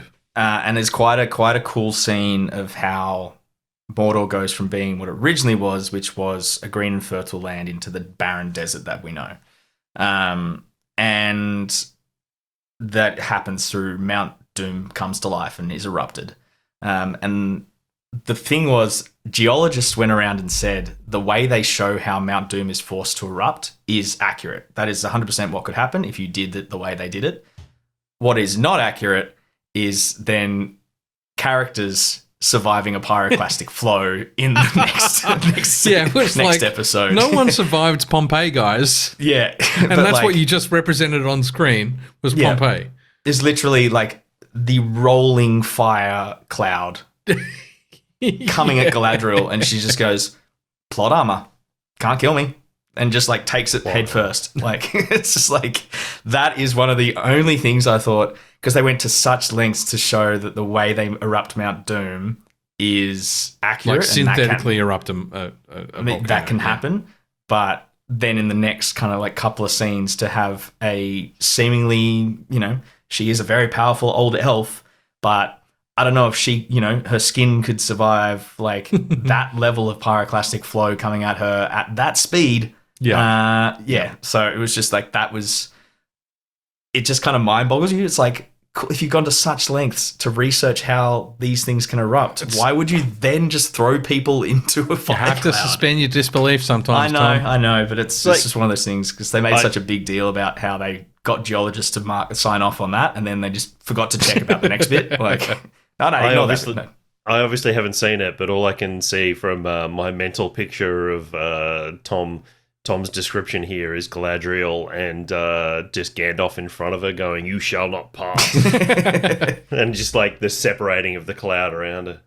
But the one thing, so I kind of want to, because we do need to move on, and we're going to end up with an 11-hour episode. But my end cap, and Tom, you're welcome to add more after what I say. But my end cap is, we've talked a lot about wanting new original material. From my perspective, this series, whilst it's a derivative of the IP that we've already got in Lord of the Rings, this is original material. This is a new story told within an existing universe that we know and love. And it is probably some of the more original content that's on TV at the moment. And so if you are thirsty for something different, I would still recommend watching this. Way more than I would the next series that we're about to talk about, which is She-Hulk. Can I just touch on my my third beer, because by the time we get through these next 5 shows, I'm definitely going to have been finished this beer. Yep. This is my American addition to tonight's beers, and I bought it 1 because of the name, 2 because of the artwork, 3 because of the style. But it kind of went in, definitely went in that order: name, artwork, style of beer. It's called Party Goblin, and so the name got me straight up. I like the little shark goblin with the fucking Wayne Gacy fucking clown face with the cake, and it's a dry hopped sour ale. It's from Belching Beaver Brewery in California. Oh, good old Belching Beaver. Nothing wrong with a Belching Beaver. Belching Beaver, yes. It's really good. It's a funky sour, as they describe it as well. I just read that on there. But it's definitely got some Brett Nemesi's character to it. It's got some of that funky, horse blankety character. Like farmhousey. Yeah, farmhousey aroma character to it. Awesome. The hop is pretty subtle, but it gives a good enough fruity character to it without any fruit added to it. I don't think it's actually got... It's dry hopped with strata and citra. Yep. So lemony. Yeah, okay. And that's exactly what you get from it. Like, I mean, this is... I don't know. I can't even read the date. What's the ABV on it? Whatever it is. It's pretty low. It's like 4% or something. Yeah. It's right. I'll find it on Untapped in a sec. It's got to be here somewhere. Party Goblin. Usually on the side on American beers. Oh, no, it's actually right main label, 6%. 6%. Yeah, it's got those, definitely has those lemony, fruity, citrusy character to it, and it's just that backed up with that. It's got a good amount of sourness to it, some really dry, tart sourness to it with that farmhousey, bretty character to it. I mean, it's a fantastic representation of style too, so I think I'm going to have to go pretty high with this one again too. It's like, we'll go quarters here. We'll go 4.25, Pete. Ooh, breaking your own rules, mate. Yeah, I know. I like it's it. A slippery slope. Tom, what have you got, mate? I have science. Science. You're too pixelated on my screen for me to even read that. This is it's beer's called Science. It's a collab between Bracket, One Drop, and Freestyle Hops. And it is a double dry hopped IPA at 7.5%. They very proudly put the hops that they use right under the name of the beer. So they have used Nelson Southern, NZ Cascade, and I'm going to butcher it, but I'm going to give it a shot. Kohia Nelson? Kohia Nelson, which is apparently an experimental special hop blend that Freestyle hops, which is a New Zealand grown hoppery. Let's go with hoppery. I like that. That they have put together for these guys. And this was one of the Bracket second birthday beers that they released.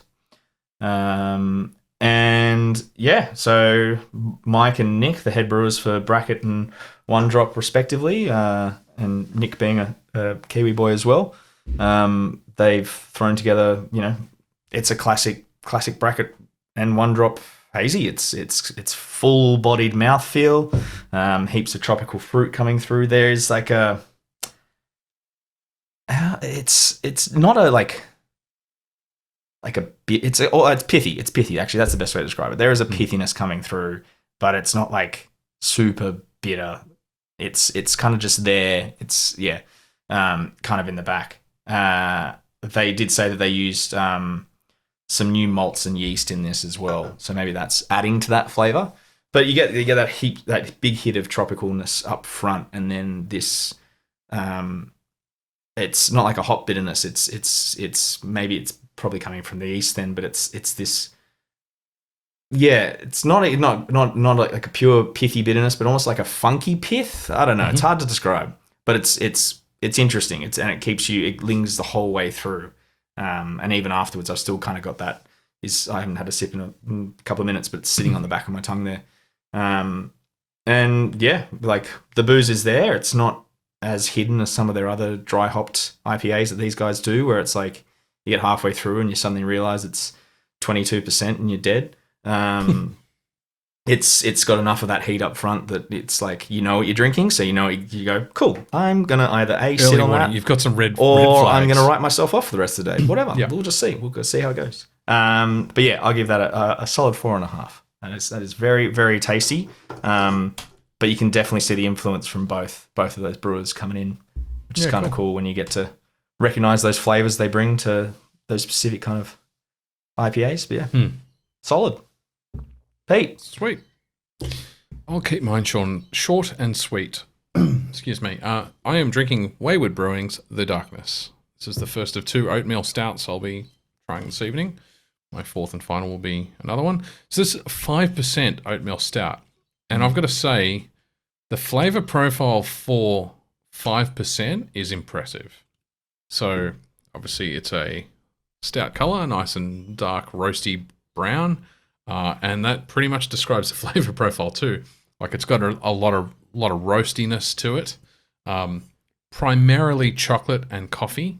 So you get the sweetness of the chocolate, and you get the astringency and the bitterness from the coffee. But it's like a solid coffee hit out of it. And as you'd expect from an oatmeal stout, like super smooth, creamy mouthfeel. So it doesn't do anything it's not designed to do. It does everything it's designed to do. So I'm going to give that a 4.5 out of 5. It's a fucking solid oatmeal stout. Good. Nice. Cool. Let's move on to She-Hulk, or as I've renamed her, Horny Hulk. I'm going to go wash my glass out. You continue, because I don't give a fuck. I think you'd be amused by what I'm going to say, but sure. Tom? Go on, Peter. Go on. Do it. I have a lot to say. I have a lot to say. I'm sure you do. I've actually talked to Dan offline about my opinions. First of all, as a popcorn series, it was fun. There was lots of funny bits that I laughed out loud too. I thought it didn't take itself too seriously. I thought it broke the fourth wall so much that it was giving Deadpool a run for its money. And I appreciate, in a good way, like I appreciated when she turned to camera and addressed the audience directly was great. I think the plot device right at the end where she talks to Feige was fucking brilliant. Genius, yeah. I think the reference to the X-Men was like surprising. I probably should have had a spoiler warning on that. That was really cool. And her interactions with Deadpool were, for the most part, Daredevil. Sorry, Daredevil. Deadpool, sorry. I'm a bit pissy. I don't know why. I've been drinking responsibly and I'm still pissy. Yes, were funny interactions at the start. Mm-hmm. But I think there were several parts of the exploration of gender roles that I think were ham-fisted and overdone and didn't need to be done the way that they were done. Mm-hmm. And I think Daredevil's costume was atrocious. And I think I think it looked great at night where Crimson looks crimson and Mustard, she made the joke, you're the one that matched ketchup with mustard. And I laughed at the joke because the costume at night looks okay. It looks like gold and crimson. But in the harsh light of day, it looked fucking terrible. It looked like baby poo brown. Like I said, I thought it was fun. It was entertaining in parts. It didn't take itself too seriously. Fourth wall busting. 100%. Everything else. I think the fourth walling was, having read a few She-Hulk comics, she definitely was doing that before Deadpool was. She's been around for a lot longer. That wasn't so much a contrast to say that it was a bad thing. It was just no. But I'm just saying, like a for people who level haven't read a She-Hulk comic, like that, pretty sure she does that in her debut comic back when she premiered. She breaks the fourth wall, and then I definitely thought the ending that they went with the Feige bot, as we'll call him, Kevin, was really refreshing for a superhero themed series. Right? Yeah, it definitely just went cool. All right, I thought it was pretty cleverly done in terms of the way they, like, just from the design elements and the way that she got to where she needed to be. Physically in that journey through the studio kind of thing, but definitely in terms of doing that as the ending rather than the one that they were the red herring ending that they were building up to kind of break that classic superhero series mold, to just be like, we don't need to have the big fight at the end because this is not what that series has been about. Like, let's turn that on its head. Yeah, I know what you're talking about because I'm not going to watch it because I don't care. I haven't watched anything outside of. I stopped at WandaVision. Mm-hmm. Haven't watched any others, but I know what you're talking about, and I think you were getting your beer before, and me and Pete were talking about just the Love and Thunder and how it was so paint by numbers, and that's exactly what. That's exactly what you're talking about. It's like something a little different at the end of it, and they've got the opportunity to do that in these TV shows. And I think that's what they did with WandaVision too. But then they ended up finishing it with that boss battle fight at the end of that. It's almost like a game now. It's a game recipe. It's you build up your character to the point where they can take on the boss. Yeah. So for them to, but for her to hang a hat on it like that, or for that series to hang a hat on it like it did, that was refreshing. Yeah. Props to them for doing something like that, and especially with exactly that, the most recent movie the most recent two movies. Fitting that formula. Yeah. Fitting right into that formula for their very next thing they release, to not finish in that way. Okay, cool. Yeah. Can we see a little bit more of this and a little bit more thought and originality? But even the level of sarcasm. I'm not going to get to that in the movies. Yeah. Yeah. But even the level of sarcasm with which she addressed those exact points was refreshing. She's like, no, you can't bring Hulk back into it right at the end. Like, he's been absent for most of the series. Like, you can't just have him come in and fight my battles for me. Like, fuck that. Yeah. Get rid of him. And, like, just the level of sarcasm and wit behind what she was saying and how she delivered it was refreshing. It wasn't just that they moved away from the trope. It was that they actually addressed that it was a trope. That she wanted to get away from. I thought that was very cool.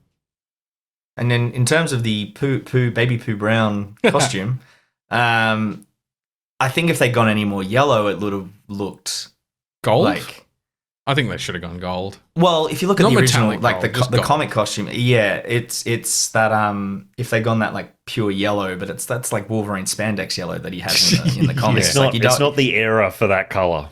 No, it's really not. It's I think there was nothing wrong with his original costume in the Daredevil series on Netflix. It was brilliant. Yeah, but differentiating is a good thing too, though. To show was 'cause somebody a it- screenshot of the two of them, and you can go, Yeah, okay, okay. well, that's definitely the new one, They've drawn a line in and the that sand. is the old. That is the Netflix, which is no longer continuity. This is where it's at. Even if they go the full red down the track, which they will, because that's the expansion, like the evolution of the costume. It's a good differentiation for his return to a different universe. Yeah. Same but different with Kingpin also in it. Yeah. As the same actor. Yeah, but I mean, But, it's a why bit ditch? Why bail on a good thing? You've got the two Yeah. fucking I- perfect totes. actors for it. Don't bail on it. Yeah. Yeah. Totally. I think the thing that I appreciated most about the costume for that was for Daredevil was definitely like the and we spoke about it, was the silver coming through under the gold, like the scarring points.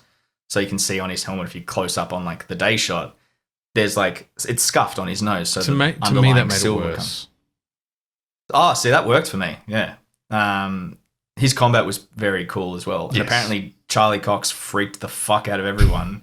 There's a scene where he leaps off the roof and he just did it. And they were like they were trying to get the stunt guy and he goes, "Nah, I got this." And like flips off and they're like, "Holy shit." Obviously onto a mat underneath. But yeah, it's they didn't expect him to do all his own stunts, but he's like, "Nah, He's such a dude in interviews. I trained too. for that." Like, Yeah. Yeah, I really like Charlie Cox in interviews, particularly the one where he talks about not being able to get his next acting, like really struggling to get his next act.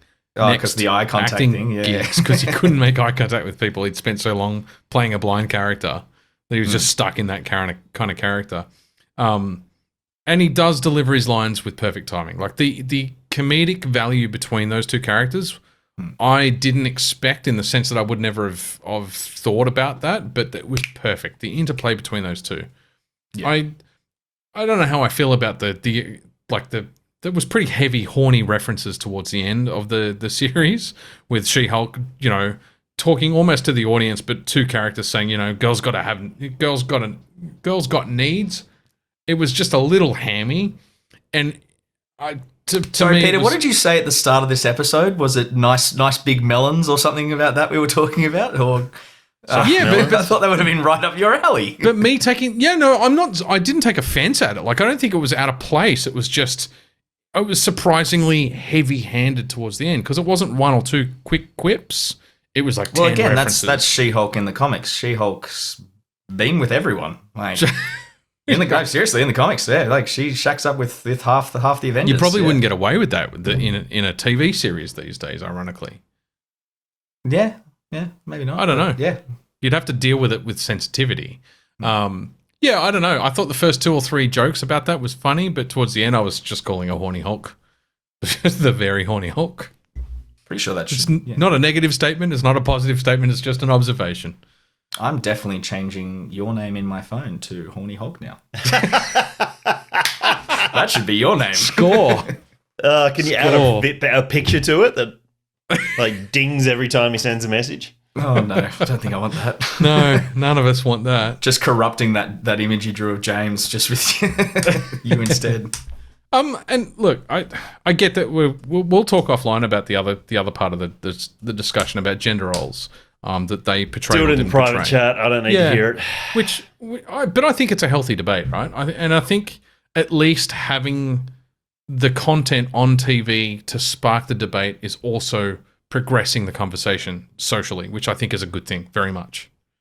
I didn't enjoy the way that they do it. You obviously have an alternate opinion. The fact that we'll have the debate is probably the fucking value in showing it on TV. And we're not having it today. I've got things to do. No. Oh, okay. All right then. Shall we move on to some quick mini reviews? Do we? Oh, I don't know if we want to do Andor. No, we are covering Andor. What, today? Just a minute amount. Okay. We are definitely talking about Andor. Cool. Okay. I'll spend. What is Avenue 5? I'll spend 8 seconds talking about Avenue 5. It's a comedy series. What's it on? I think it's Prime.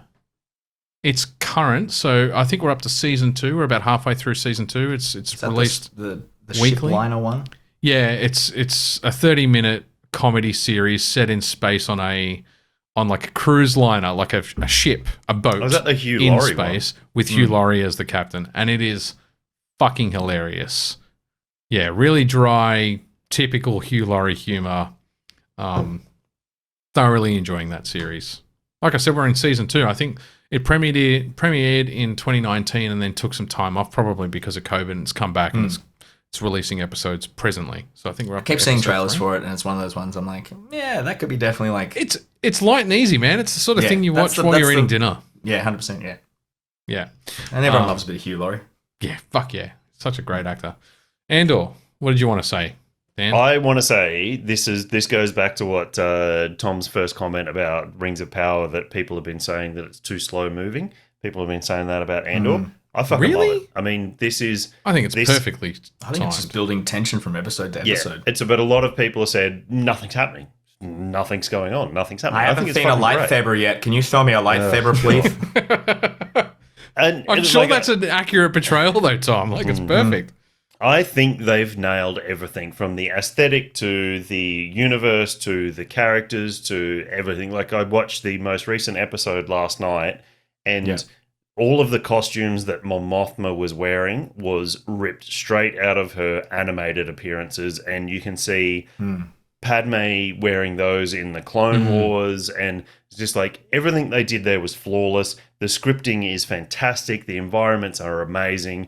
Like, this is the non-shiny version of George Lucas's Coruscant. Yeah, it's definitely. it's the evolution of like the graphical advances in CGI, as well as where the world is now with TV shows and everything. The super shiny Coruscant of the prequels wouldn't work now. Of the top level. That's the top level is what we see, yeah. Exactly, yeah, but it's not shiny. Like, it's metal and glass and beautiful, but it's not bright lights and chromes and reflections and everything of the prequels. It's the evolution just in the general aesthetic of how things have moved these days. It's moving towards Blade Runner for me, and I love that gritty, contrasty kind of darkness. But that's how Coruscant should always be shown. It's because it's a multi-level city, like thousands and thousands of levels, and it's like as you get further down, when you get down to Like a Fifth what's his Element name? style city.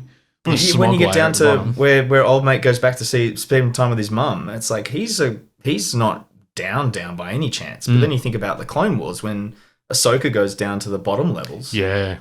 It's like that's the gritty underside of.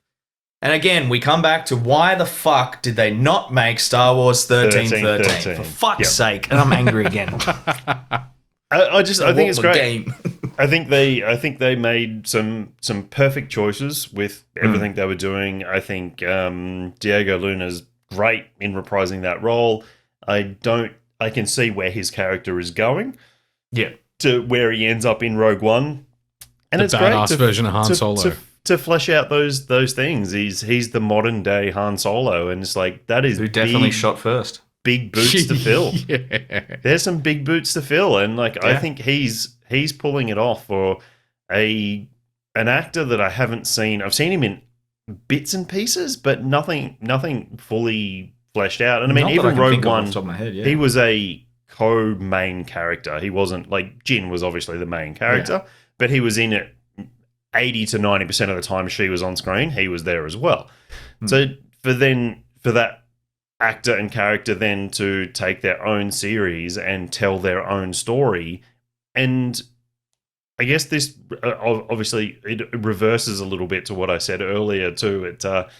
He's telling about things that happened to in his past but not showing, but they're telling in a way that you go, okay, yeah, this dude spent plenty of time in an Imperial prison. Yeah. In the past, how he talks to one of the other characters. So, okay, this is where he's at, and this is why he's so salty towards the universe and everything like that. I think they've done a fantastic job, and I don't think it deserves the smackdown that it's got of recent and the lack of viewership in comparison to things like She-Hulk. So There's some other really big parts of this series that I think are important to the broader Star Wars universe. This is the first time in a live action series or a live action setting outside of Clone Wars and the animated stuff that we get to see the apparatus of the Galactic Empire beyond just Darth Vader and Palpatine being the start and end of the Galactic Empire. They've made. We finished the episode last bureaucracy. night. We got to about 3/4 of the way through the episode, the most recent episode, which is episode 7. And I said to Louise, they've made the Empire scary again. Yes. Instead of a The fucking ISB. joke, The ISB. the are ISB. Like, And you know what? Double, triple, quadruple the prison sentences. Anybody speaks out against the Empire, imprison them. Do it, and do it without question. This is like they have made these like the fuckers whole scary. court system. Yeah, the whole court system is rigged. He, as a tourist, he gets, there's a bit of spoiler. Yeah, I'll avoid the spoiler, but just well, it's kind of vague because if just the idea that you can be jailed for 6 years for political speech against the Galactic Empire. Wrong place, wrong time. Yeah.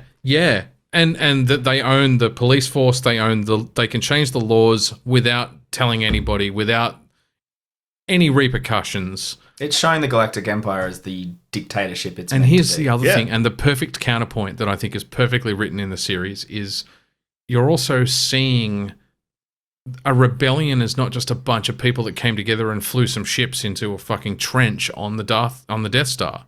A rebellion requires funding. It is the funding, but like it almost tells the French Revolution story against the Nazis, right? The underground, the Gestapo is here, and that is what the Empire was based on, right? It's the ISB. Nazis. The ISB is the Gestapo. Yeah, and so now we are talking about the French resistance during World War II. It's underground. It's behind the scenes. It's hidden away. If you get caught, you're dead. It's hiding Jews in fucking basements and attics. That's the kind of rebellion we're seeing at the moment, and it's fucking spectacular to think about the breadth. Guerrilla this is warfare. galactic, yes, but on a galactic scale, and it's the first time I felt like we're actually seeing it on a galactic scale. Well, it's taking also the politics essence from the prequels, yes, and making it interesting and wanting to know more about it, 100%. rather than just superficial crap. We have blockaded your planet. But what makes it interesting is it's before you get whole planets that are on one side or the other, right? This is the point. This is the tipping point where you don't have millions of the population There was being never rebels. whole planets on either side. They're all controlled by the Empire. They were all controlled by the Empire.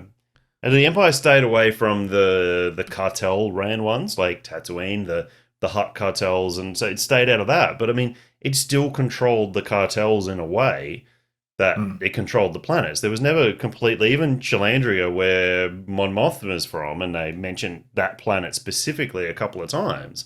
It's still under Empire control. It's still, you never get a whole planet that revolts. It's because Alderaan, this is what happens. Yeah. I will say my favorite things so far have been the clever way that they've used the museum to throw in Easter eggs without being too on the nose. Yeah. The Force Unleashed armor that you see in one of those episodes. That was so fucking Holocron's Crusader Mandalorian armor. Yep. There's a couple of other references to Rebels and other stuff that's in there. And funnily enough, when I was talking about moving Rings of Power to film in Scotland, that's where they shot the episode. That's what I was thinking of. That's Aldhani? That's like Aldhani? Yeah. Aldhani, yeah. And then just some of the planet dropping names they're doing in the ISB bits. It's Easter eggs where it's like, it's not, look, it's a lightsaber. It's kind of like, it's a lot more subtle. yeah, you know what's going on over there. Within but context. we don't need to tell you. Yeah. But I mean, I've got to say that the best thing, like in terms of like a greater like reference to the Star Wars universe, is that K16 Briar pistol that Andor's fucking slinging about. Yeah, that is one of my favorite blasters in the Star Wars universe. He's got it, and I think that's really cool. I also found, I don't know if you guys found this, because we've all got pets, and I talk to Jasper like he's an actual person. But the way that Andor interacts with there we go. The way that Andor interacts with the droid, it was like, yeah, where it can kind of talk back. It's like, nah, I mean, that'd be kind of nice. It is kind of like a dog. I would. They I have want portrayed that it that way. Yeah. Yeah. Yeah. Yeah, It's definitely. very cool. I'm liking that it is that pure start of the Galactic Empire era where it's Good. They're ripping apart the old Republic destroyers. They're stripping them for parts, which is what we see at the start of Fallen Order. It's that kind of that period. Yeah. There's a depth very to well it. done. I'm really enjoying about the series. And there is, and I mean, they need to. I just hope that they know what they've got now. I do hope that this smaller amount of viewership doesn't make them go, oh, well, people don't want that. They want flashy crap. It's Like, a newborn baby. They need superficial. to protect it and look after it and They feed do. it. They need to nurture it and keep it going because, like, if they continue down this, they might just start a new path of something that might build some more substance. And Well, there's no really movies just saying announced For at the moment. Rogue One took a little bit for everyone to get on board with. Oh, But then- 100%. But And once this- they did, it's now like it's cult got cult hit. status. Yeah. Yeah. Oh, 100%. Yeah. But there's and no- this is there's- just more of that. There's no Star Wars movies on the slate at the moment that we've got defined dates for because they've cancelled all the ones that we thought we were getting. They've just lost another executive from Lucasfilm, so we're further away than we've ever been from having our next Star It's not Wars a movie bad announced. thing. I'm not saying it's a bad thing. I'm saying it makes it all the more important that they hang on to what they're building with Andor and know what they've actually got. And I one of think the that's- one of the ballsiest things I think they need to continue because they've started doing this, or at least Andor tells me that they've started doing this. You can have subplots that don't need to be explored. Just because you're showing it on screen doesn't mean it needs an explanation. It needs to continue to feel like a lived-in world. Yes, they are pulling apart Republic cruisers. Then they haven't explained why. It's just going on in the background. We don't need to go and spend fucking 2 episodes talking about that. Yeah. Keep those kinds of elements happening. This needs to feel like the rest of the universe is carrying on behind And the plot. that's exactly what it does. And I think that's everything that the Force Awakens, Last Jedi, and Rise of Skywalker completely forgot about. It's not a lived-in world. They tried to hand-fist a few things in there, and none of it felt like it works. I mean, you look at Rise of Skywalker was, 3-4 years ago? And you look at that the raid that I can't even remember the planet that they end up on where they get to Babu Frick that redoes C3PO's memory. Sith 3PO. C3PO, yeah.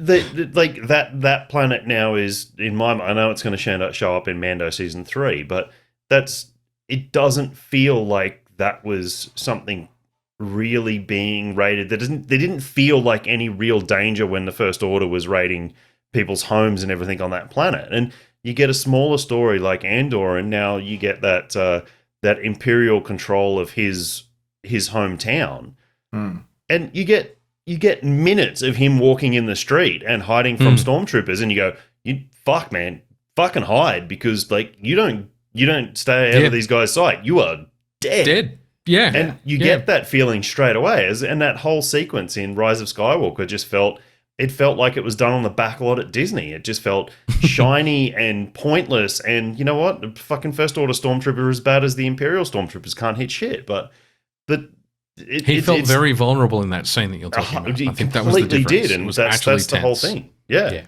And there was 2 Stormtroopers. 2. Yeah. And he did feel vulnerable. So, yeah. I saw an interesting article. We're way off topic, and I don't know how long. And you this guys fucking didn't want to episode's gonna talk be. about Andor. I know, right? But it's so good. That's why, because I knew it. I like when we do full season wraps. I don't like doing episode to episode. Yeah. Well, we're not. We're 7 episodes in. I saw an said what I article. said. I saw an article looking at the fact that Palpatine was really hoping to transfer his consciousness into Rey. That was flat out said towards the end of the final movie in the It was. Yep. 9 Elegy.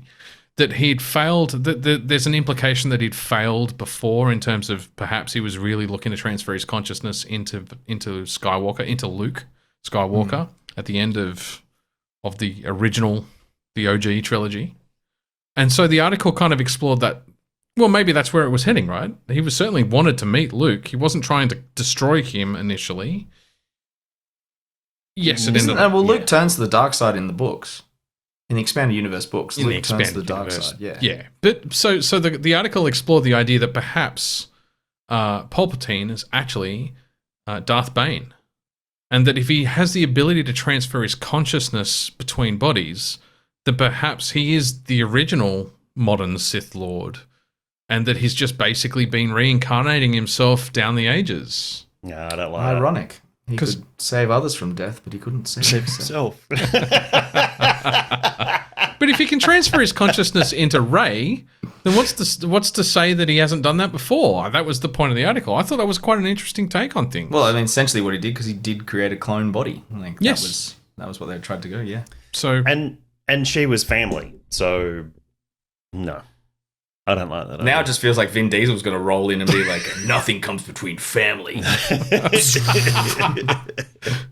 yes, what color lightsaber would he demand to have? Anyway, shall we move on? He'd have a dark saber, 100%, because it'd be the same as his car that suddenly has like hyperspace. The V8, the Camaro SS with the fucking hyperspeed V8 engine, lightsaber. But the block hyperspeed engine from episode 1 that they break and they're trying to fix. It's just that in the back seat.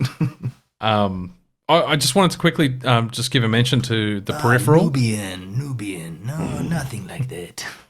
The Peripheral's a new series on Amazon Prime, and if you want new original science fiction content that so far we're only 2 episodes into this new season premiere, and I predicted the first twist and got thrown for a loop on the second twist. It is proper hardcore sci-fi, very cool, very original, and still rooted in enough reality that it doesn't feel like it's not set 3,000 years in the future. It's not like high science fiction. I know the one you're talking about. Yeah, okay. It's who's the star? The girl from Chloe Grace Moritz. Thank you. I can never remember the triple names. From Kick-Ass. She's the main protagonist. It's like the weird VR headset thing. Yeah, it plumbs directly into the brain, and it's really not like it's set. The primary it's primarily set in 2030 something, so 10 years in the future. It's very easy to see society moving to that point. She lives in bumfuck nowhere in the Southlands of America, right? So you get that kind of real Southern Alabama-y accent, and she's in the woods, like in the sticks. Plumbed into virtual reality. Video game kind of themes, like Call of Duty style sim games on virtual reality were really fucking cool in the first episode. But then it goes hardcore. Like the Peripheral is a new next generation VR headset that plumbs directly into the brain, so you can feel your surroundings. You're not just visualizing anymore. Your brain's actually receiving the signals, and then it takes off from there. But the plot twist in the second episode, and we're talking second episode, very fucking cool. So I will give it a shot. You want original sci-fi that's not too far out there? Give it a go. Someone wanted to talk about Cyberpunk Edge Runners, and I think we should take who another do you think quick that fucking break. that person is? That'll just It was be me. It was me, because I love Cyberpunk so much. You never stop talking about it. I am a cyberpunk. Just a very quick one, so we can do bathroom breaks and next beers. Yep. The Cyberpunk Edge Runner is the animated anime straight out of Japan. It's not dubbed, so it's full Japanese with subtitles. Mm-hmm. And I watched the first 2 episodes. They're about 25 minutes each. Yeah, and it's it's really good. Like, having spent quite a bit of time in the cyberpunk world, as broken as it is, it was a direct translation from the game to an animated. It wasn't what people kind do. of like Animatrix. No, it follows a singular story of D through D is just a kid in the world of cyberpunk. He's in Night City, which is the city from the game. Yep. You see very familiar apartment blocks. You see familiar gangs and things that happen in the game. You see familiar clothing and everything. But in a very animated, like it's anime, so it's taken from the game, but it's all very recognizable straight from people that have played the game. And then it just fleshes out that world of the edge runners, who are the mercenary, the people that run on the edge, kind of like a Blade Runner of the world, and do the outlaw jobs and everything like that. And this kid goes through a bit of a traumatic experience in the first 2 episodes, and ends up with some cybernetic augmentations, and plays out from there. Why I laughed just before, Pete, when you were talking about the Call of Duty and how the thing from Peripheral that taps straight in, out of Cyberpunk, they're called brain dancers.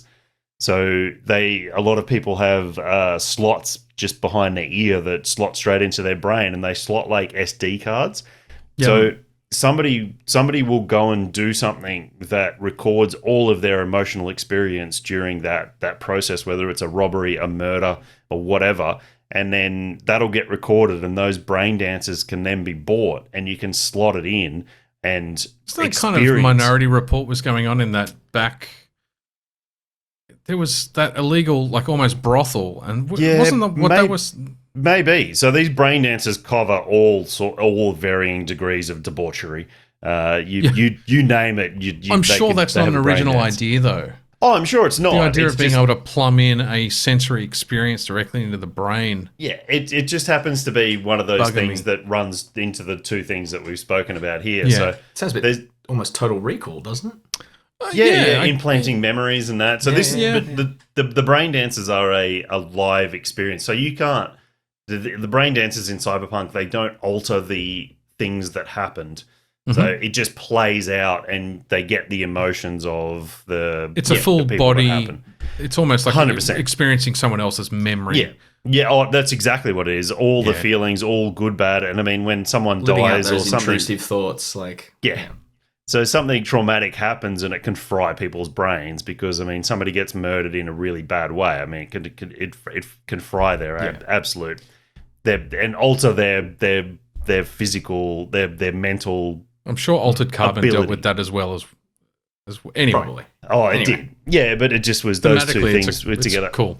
And the brain dancers are a big thing in these first 2 episodes. I've watched like probably 15 minutes of it. There's been like 3 or 4 different brain dances. I mean, when you get introduced to the main character, D, like he's in a brain dance, and it's and he comes out of it, and it's a teenager lying on his couch at home, and pulls out the chip and calls the doc that sold him the brain dance and said, "No more of that shit. Like, I don't want to do that again." But it's cool. It's cool. I'll get into it. I really love stuff that is done in the original language of the country that it's done in, but my English is horrible, and I don't read very fast. So fucking subtitles give me shit sometimes when I'm trying to watch what's happening and read at the same time to get the context. This is why I watched Star Wars Visions without subtitles, all in Japanese. Just so you could experience the cartoon. And then go back and watch it with subtitles or dubbed over in English. So if you're into Cyberpunk, watch it. It's great. I avoided it for a long time, and then yesterday I was bored, and I'm like, you know what? I'm going to watch this over lunch, and fuck, I'm glad I did. Well, by all accounts, it's saved Cyberpunk. Maybe. No. I'm like, I say this with all seriousness. They've reported that they've had the increase in Steam users. Wow. Steam users logging back in, and they've gotten over more than 1 million people playing Cyberpunk again via Steam because of the release of Edge Runners. I you know what? I probably will be one of those. I probably will jump back in and just run some because it's gotten you excited missions. About the background of the game. Yeah, that's cool. Yeah, and they've added a Edge Runner quest to it now. Oh, okay. Yeah, I knew they added the jacket that he wears. Yeah, you could find D's jacket, and I think you can find the brain dance things that he sees. Ah, okay. Oh, okay. Well, I'm definitely back in there. That's cool. Yeah. Cool. All right. On that note, we'll take a quick break and be right back. I mean, our listeners will experience zero time. It's magic. And we're back in our trimester, our 3rd trimester. Are we ready for the big birth at the end? Let's start with our 4th beer, shall we? Yes. Mine's almost dead. dead as in drunk, or dead as in not worth drinking? No, dead as in Oh, drunk, gone, because gone. it was a fantastic beer once again. The boys from Other Half and Garage Project. The Yes. No Dreams Till Brooklyn. It's a oat cream IPA. It leading on a little bit of the same hops as last time. I did see it on here. Now I can't quickly read it. I'm sure there's some Citra and Mosaic in there. Maybe it's not in that part. 8.5%. It's got a really, really dank aroma to it. It's got a good, thick, creamy mouthfeel to it. A little bit of that, a lot of lactose sweetness, but not anything that makes it too sweet that it's undrinkable. But that hop character, it's like super green, super fresh, dry hop character to it. It's got a best before date. Oh, yeah. 12th of the 6th, 23. So this must be incredibly fresh. Because I can't imagine they put 12 months in it. I reckon they've probably put 9 months on it. It is a rebrew. Is a rebrew, is it? So that was one of the first Happy Sessions beers they did, and then they've done it again because it was one of the most popular.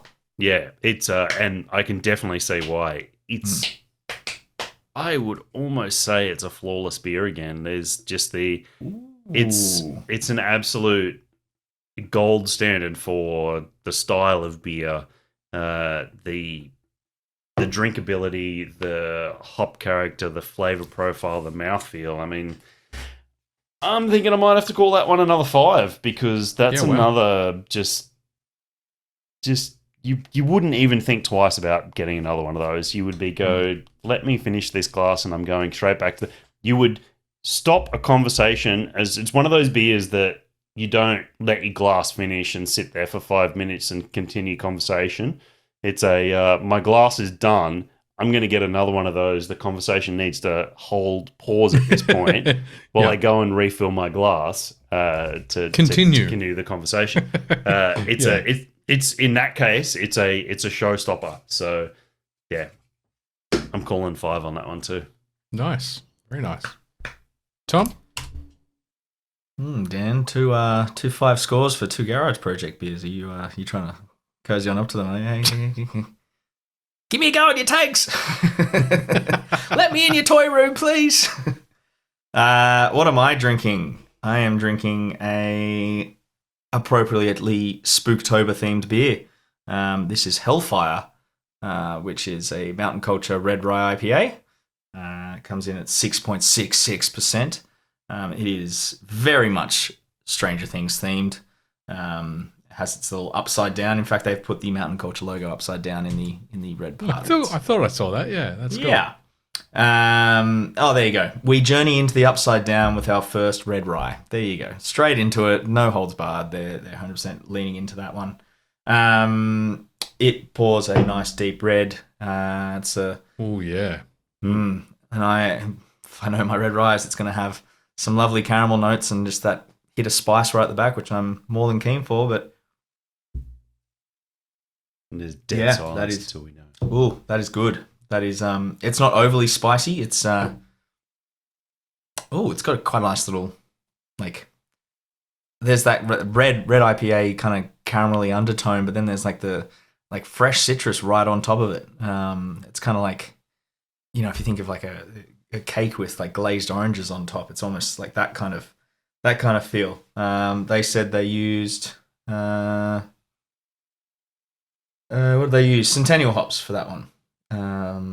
Was the hop they used, a single hop, but that's fantastic. That's doesn't feel like 6.66%. That feels really light and quite crushable and disappearingness into my face hole. That's quite good. That'd be dangerous on tap. It'd be expensive and it'd be dangerous in both senses of the word. I'm going to give that a very solid 4.75. Wow. I just think it needs a little bit more body to get that perfect score. It's high praise. Yeah, that's very, very good. I'm glad I picked this up. It was the last can on the shelf of it as well. I was like, oh, that's cool design. I'll get that. Beer matches. I'm almost tempted not to review my last beer. Oh, no. Unfortunate. Oh, shit, eh? It's I think I will, because I'm an arse like that. But it's got a best before of the 21st, which is 21st of November, which is a month and a day away. 30 days. Yep. Yep. So this is Hop Nation's Karma Oatmeal Stout. And I couldn't contrast more with the Wayward Oatmeal Stout if I tried. There's no chocolate, there's no coffee, there's no roastiness. It's like an IPA with dark malt. It's not even resiny hoppy, but it's hoppy. To me it tastes like an IPA. It just doesn't look like one. Yeah, wow. That doesn't remind me of the Karma Stout I've had before. Yeah. It even it smells darker than it tastes, if that makes sense. Like it doesn't even have a strong stout smell, but it at least has that dark malt roastiness smell, but it doesn't have any of that flavor profile. I'm getting maybe just the edge of chocolate right on the back of the palate. It's almost undetectable though. And it doesn't smell like I would expect it to. So I don't know if I just got a bad sample or if it's just aged badly or wasn't looked after properly. Yeah. I don't know.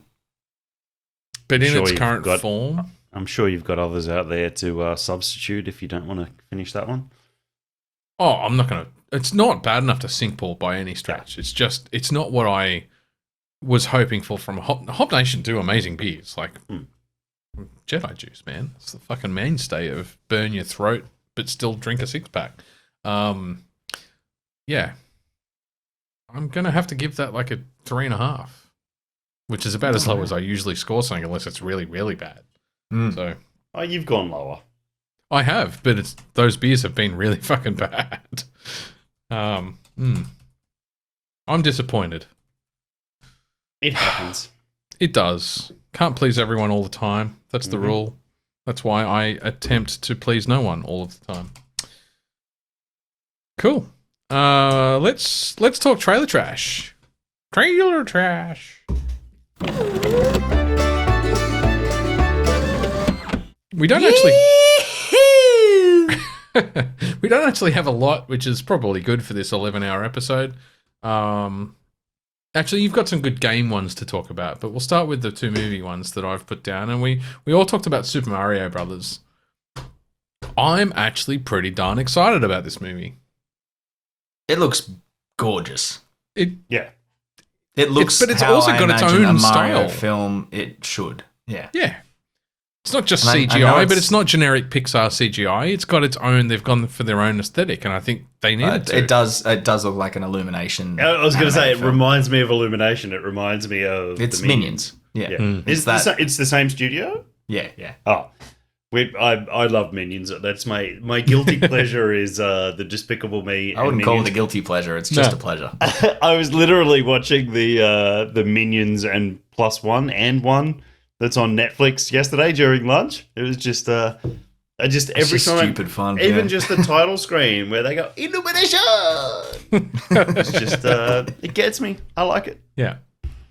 Yeah. Look, hey, Mario's walking here. He's from Brooklyn now. It's just.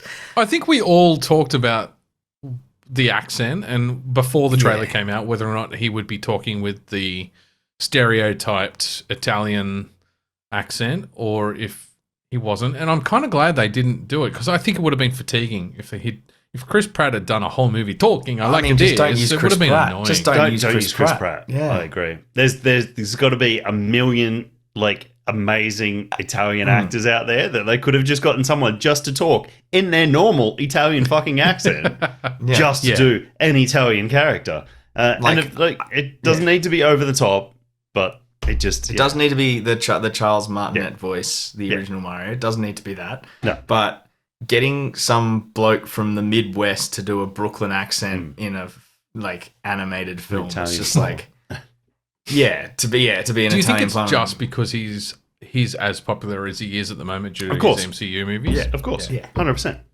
The only reason they've cast him, it's just I think the rest of the cast are great. You wait 6 months and somebody's Jack Black gonna as Bowser is inspired. That is yeah, genius. fuck yeah. But and then some of the other like casual voice actors you saw in that trailer, like the guy who's the voice of the head of the Penguins, I can never pick him who he is, but I know I've seen him in a bunch of stuff, and it's just that voice of like Seth Rogen as Donkey Kong, man. Like, I am looking forward to that. yeah. I think he's a great pick for him. But it's just I don't see why Chris Pratt needed that when as Dan said, there are plenty of like people with Italian heritage who do voice acting or just acting in general, and it's just voice acting like. That's huge. It's not I just think voice actors acting. are better actors than screen actors. Yeah. Let me preface that by saying that. You can't tell me that sounded much better than the first way you put it. You can't tell me there's no Italian cartoons that have English-speaking Italian voice actors. Fuck no, of course there is. I fucking do not believe that. I know they're not a draw card like Chris Pratt, but you don't need a draw card like Chris Pratt in an animated movie, which I think is the point you were trying to make, Tom. They obviously think they do. But no one's going to watch it because Chris Pratt is voicing it. There will be. It makes it more the talk of the town. But it's that marketing advertising, and you get Chris Pratt on the red carpet going to the tour, the premiere of the Mario movie, and him doing all the press junkets and things like that. Of course it is. It's 100%. I would definitely rather go to a press junket if they were like, hey, so the Mario movie's coming out, and we've got an unknown actor as Mario that's Italian with Jack Black as Bowser. I'm like, well, I'm definitely going there. Like, that's enough of a draw card as it is. You know what? Get an Italian comedian going up against Jack Black. Get him to do the voice of Mario, and get the fucking both of them on the fucking press junket, and then just let the chaos ride. Speaking of voice acting, very quickly I just remembered I'd meant to say this before when we were talking about Andor. The blonde ISB captain in Andor is the voice of Yennefer of Vengerberg in the Witcher 3 game. Oh, she's from Yennefer. Oh, really? I didn't know that. Listen to it. I'm pretty sure it's Yennefer. Yeah. And she's from that Under the Banner of Heaven too, isn't she? Yeah, she was. Yeah. But I'm not. I'm like I will say I didn't look it up, but it sounded to me like she's Yennefer. Which character are you talking about in the ISB? The ISB, the blonde. The main ISB. blonde who's been crossing all the rules, breaking all the rules to get the data. ISB agent. Yeah. I'm pretty sure she was Yennefer. I don't think that's Yennefer. I don't think. We can fact check it, but you're talking the game, not the movie, not the TV series. Let's find out because there is another crossover character. Anyway, before we get too far away from whoever's researching that Super Mario, Carrie Payton or Kari Payton is the character is the voice actor you were talking about, the Penguin King. Yes. Anya Taylor-Joy is playing Princess Peach. Mm-hmm. Why are you laughing at me? Did I mispronounce that? No, I think she's fucking great. But she's in everything at the moment. She's in Northman. She was in. She turns up in every second movie or TV show or whatever you watch these days. She was in Northman. She was in something else that I saw recently. Last Night in Soho. Yeah. Two movies we watched in 2 weeks. Was like she was the main character. Keegan Michael Kay, who's fucking hilarious in. I don't know if you guys. He's playing Toadstool, isn't he? Yes. You? I don't know if you guys have started watching Reboot, which is another random fucking TV series, but that's a really good, fun 30-minute. Let's take the piss out of 90s sitcoms that we grew up with kind of show. And he's one of the main characters. She was Yennefer. I just looked it up. She was Yennefer, was she? Okay, cool. Yeah, still works. Well done. Good on you, boy. No, that's shit. I wish you hadn't told me that because we've still got episodes of Andor left. That's all I'm going to hear. Is Yennefer sitting on the back of a unicorn, man. That's all I'm going to hear. Yeah. Awesome. Cool. I'm glad that only Witcher people are going to get that reference. Yep. You have to have played the game to get that one. Yeah. Mission Impossible 7, you guys aren't interested, which is fair enough. Wait, are we finished with Mario? Sorry. There's not much else really. My bad. You can show from that small trailer we got. It was a great cut trailer. It was a fantastic, just the penguins. It wasn't going just up Chris against Pratt Bowser. as Mario for the whole trailer. He comes in right at the end. Everybody else over Mario, which is I think it's one of those times where we need to Batman the shit out of these movies. And have the bad guys as the main characters rather than the main character as the main character. Agreed. I still reckon getting Danny DeVito and Willem Dafoe as Wario and Waluigi is the best thing that could ever happen in the entire universe. Yeah, I'd pay good money to watch that. Yeah, agreed. Cool. Next. Mission Impossible 17,000. Yeah, Mission Impossible 7. I think this is part one Mission of Impossible 7, Tom Cruise is too old. Well, so I mean, I think this is the penultimate movie he's doing. So I think the final chapter in the Mission Impossible story is 2 movies, and this is part 1. Is my understanding. You know what would get me if he like handed off the torch to like what was the dude that was in Bad Neighbors or the fucking Seth Rogen movie? God damn it! Oh, the High School Musical guy. Yeah. What's his name? Because he's got an equally as punchable face. That's the only reason he's Zac standing off. Efron? Zac Efron. Yeah. Him. It's like, But the best way, if he handed off to him, just like red light, green light, just like slap the gum in his hand. yeah. He was actually quite good in The Greatest Beer Run Ever, which is another it's a current movie based on a real story in the Vietnam War. Yeah, right. Where he literally you were talking about that the other. Yeah. It's quite good. I mean, it's not. He's also weirdly done a bunch of Australian stuff recently. He did the movie, gold panning one. Yeah, the gold one where he just it's called Gold. Yeah. You know what? Like, I was giving him undue shit. Like, I actually think he's done some good movies, but it feels like that Tom Cruise is going to hand off to someone like him, like somebody. Well, it feels like it's going to be Miles Teller, isn't it? I think they're just going to shut it. After 8 movies, they'll do a reboot. If after 8 movies, they'll take a break for 3 or 4 or 5 years and then reboot it as if it never happened. That's what's going to happen, in my opinion. I was being facetious. Facetious, yeah. It is definitely a 2-parter. So this is called Dead Reckoning Part 1. I think the trailer looks good. I still enjoy it the same as I enjoy Bond films. You know, all the secret spy tech and the spycraft without it being real spycraft. It's an action movie. Anyway, I mean, the Mission Impossible theme is still one of those things you hear it and you're like, I need to do secret spy stuff. Yeah, but like after you get something like The Grey Man, like how can you how can you think that a any of those Mission Impossible movies are controversial good? All gonna be good. Okay. Like I mean, the Grey. I don't know, because Grey Man's definitely more Bourne. Yes, than Mission Impossible, and it was more subtle and yet but Mission more Impossible over the years, like even that first one. Don't get me wrong, I think the first one's great, and I don't think it probably holds up these days. But it does. I rewatched all of them pretty recently, actually. That first one is a far offshoot from what they turned out 2, 3, 4. Like from 2 onwards, number 1 is much more original 70s, 80s Mission Impossible than anything past there.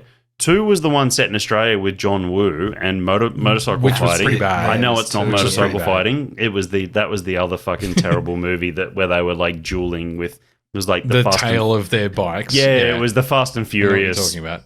It was meant to be the next Fast and Furious anyway. Yeah. So having watched them all recently, like Ghost Protocol, I still found interesting and exciting enough to watch. I didn't finish that one. I got to the last act, and I thought it was that bad and that poorly acted that I bailed. Never finished it. The brain implanted explosive device that fucks up the chick's eye still fucking gives me shivers when you see that scene in the helicopter. I think that was Ghost Protocol. They do blend. All the movies do kind of blend together, but Mission Impossible 2 stands out as horrendously bad. 3 was all right. 3 was the Abrams one, but that was because it had the dude that passed away played the bad guy, and he was Seymour Hoffman. Yeah, I was just about to say he's not one of those 3 names. Yes, he is a brilliant actor, and that was a great Mission Impossible. And he pulled off that bad guy. He was the unpredictable bad guy. He wasn't the stereotypical bad guy. And true. That's what changed that. He changed that formula up a bit, and then they went to the next one, and it just fell straight back into that exactly the same thing we've been talking about with the Marvel movies, the formulaic. Yeah. Ghost Protocol was the last one I saw, which I think was the first one with Simon Pegg. That's the first Ghost one of Protocol that. is the fourth one. Yeah, but it's the first one with Yes. that crew. Yeah, And and then I you think that's the had- last one I saw. And Then you that's had when Rogue it went Nation. super generic. Yeah. Out from there. So Ghost Protocol was the one where he was in Dubai climbing the Burj Khalifa. Mm. Yep. So And we whilst watched you that, call it, and then we bailed after that. and whilst you call it generic, having What was Rogue Nation? been a little bit obsessed with the Middle East for a while, they were one of the first movies to ever get permission to film the way they did on the Burj Khalifa, and they actually did some pretty Doesn't make significant. the movie good, Pete. I know. I can be the first person to flop my dick out in a podcast, and it's not going to make it good. It's just going to make it something that's It's going different. to make it's going to give me a migraine when I got to edit it out.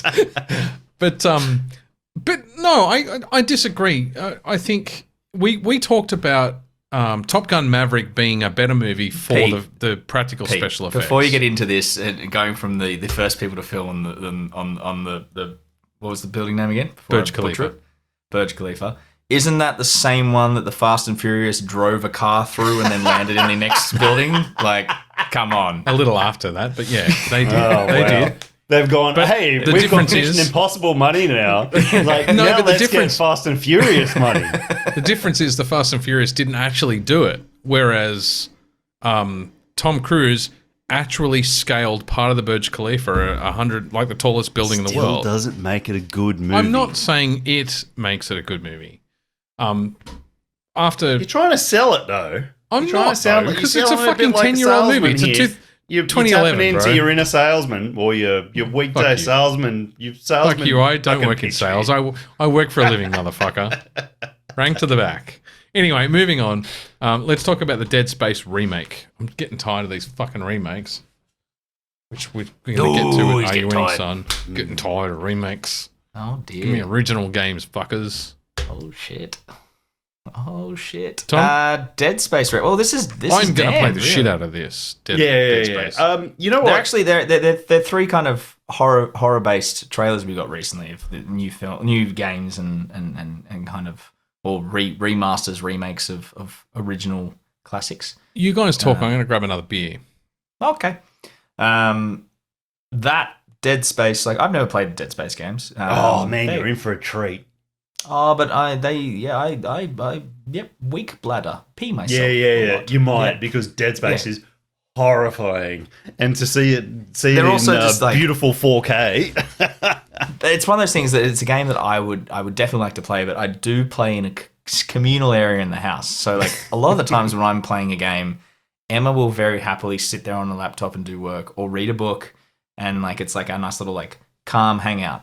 But then if I'm playing something like it's like nope, nope, absolutely not. That is not a game that Emma will happily sit through, because that is just far too much. It's Silent an I can Hill or probably Dead stomach Space?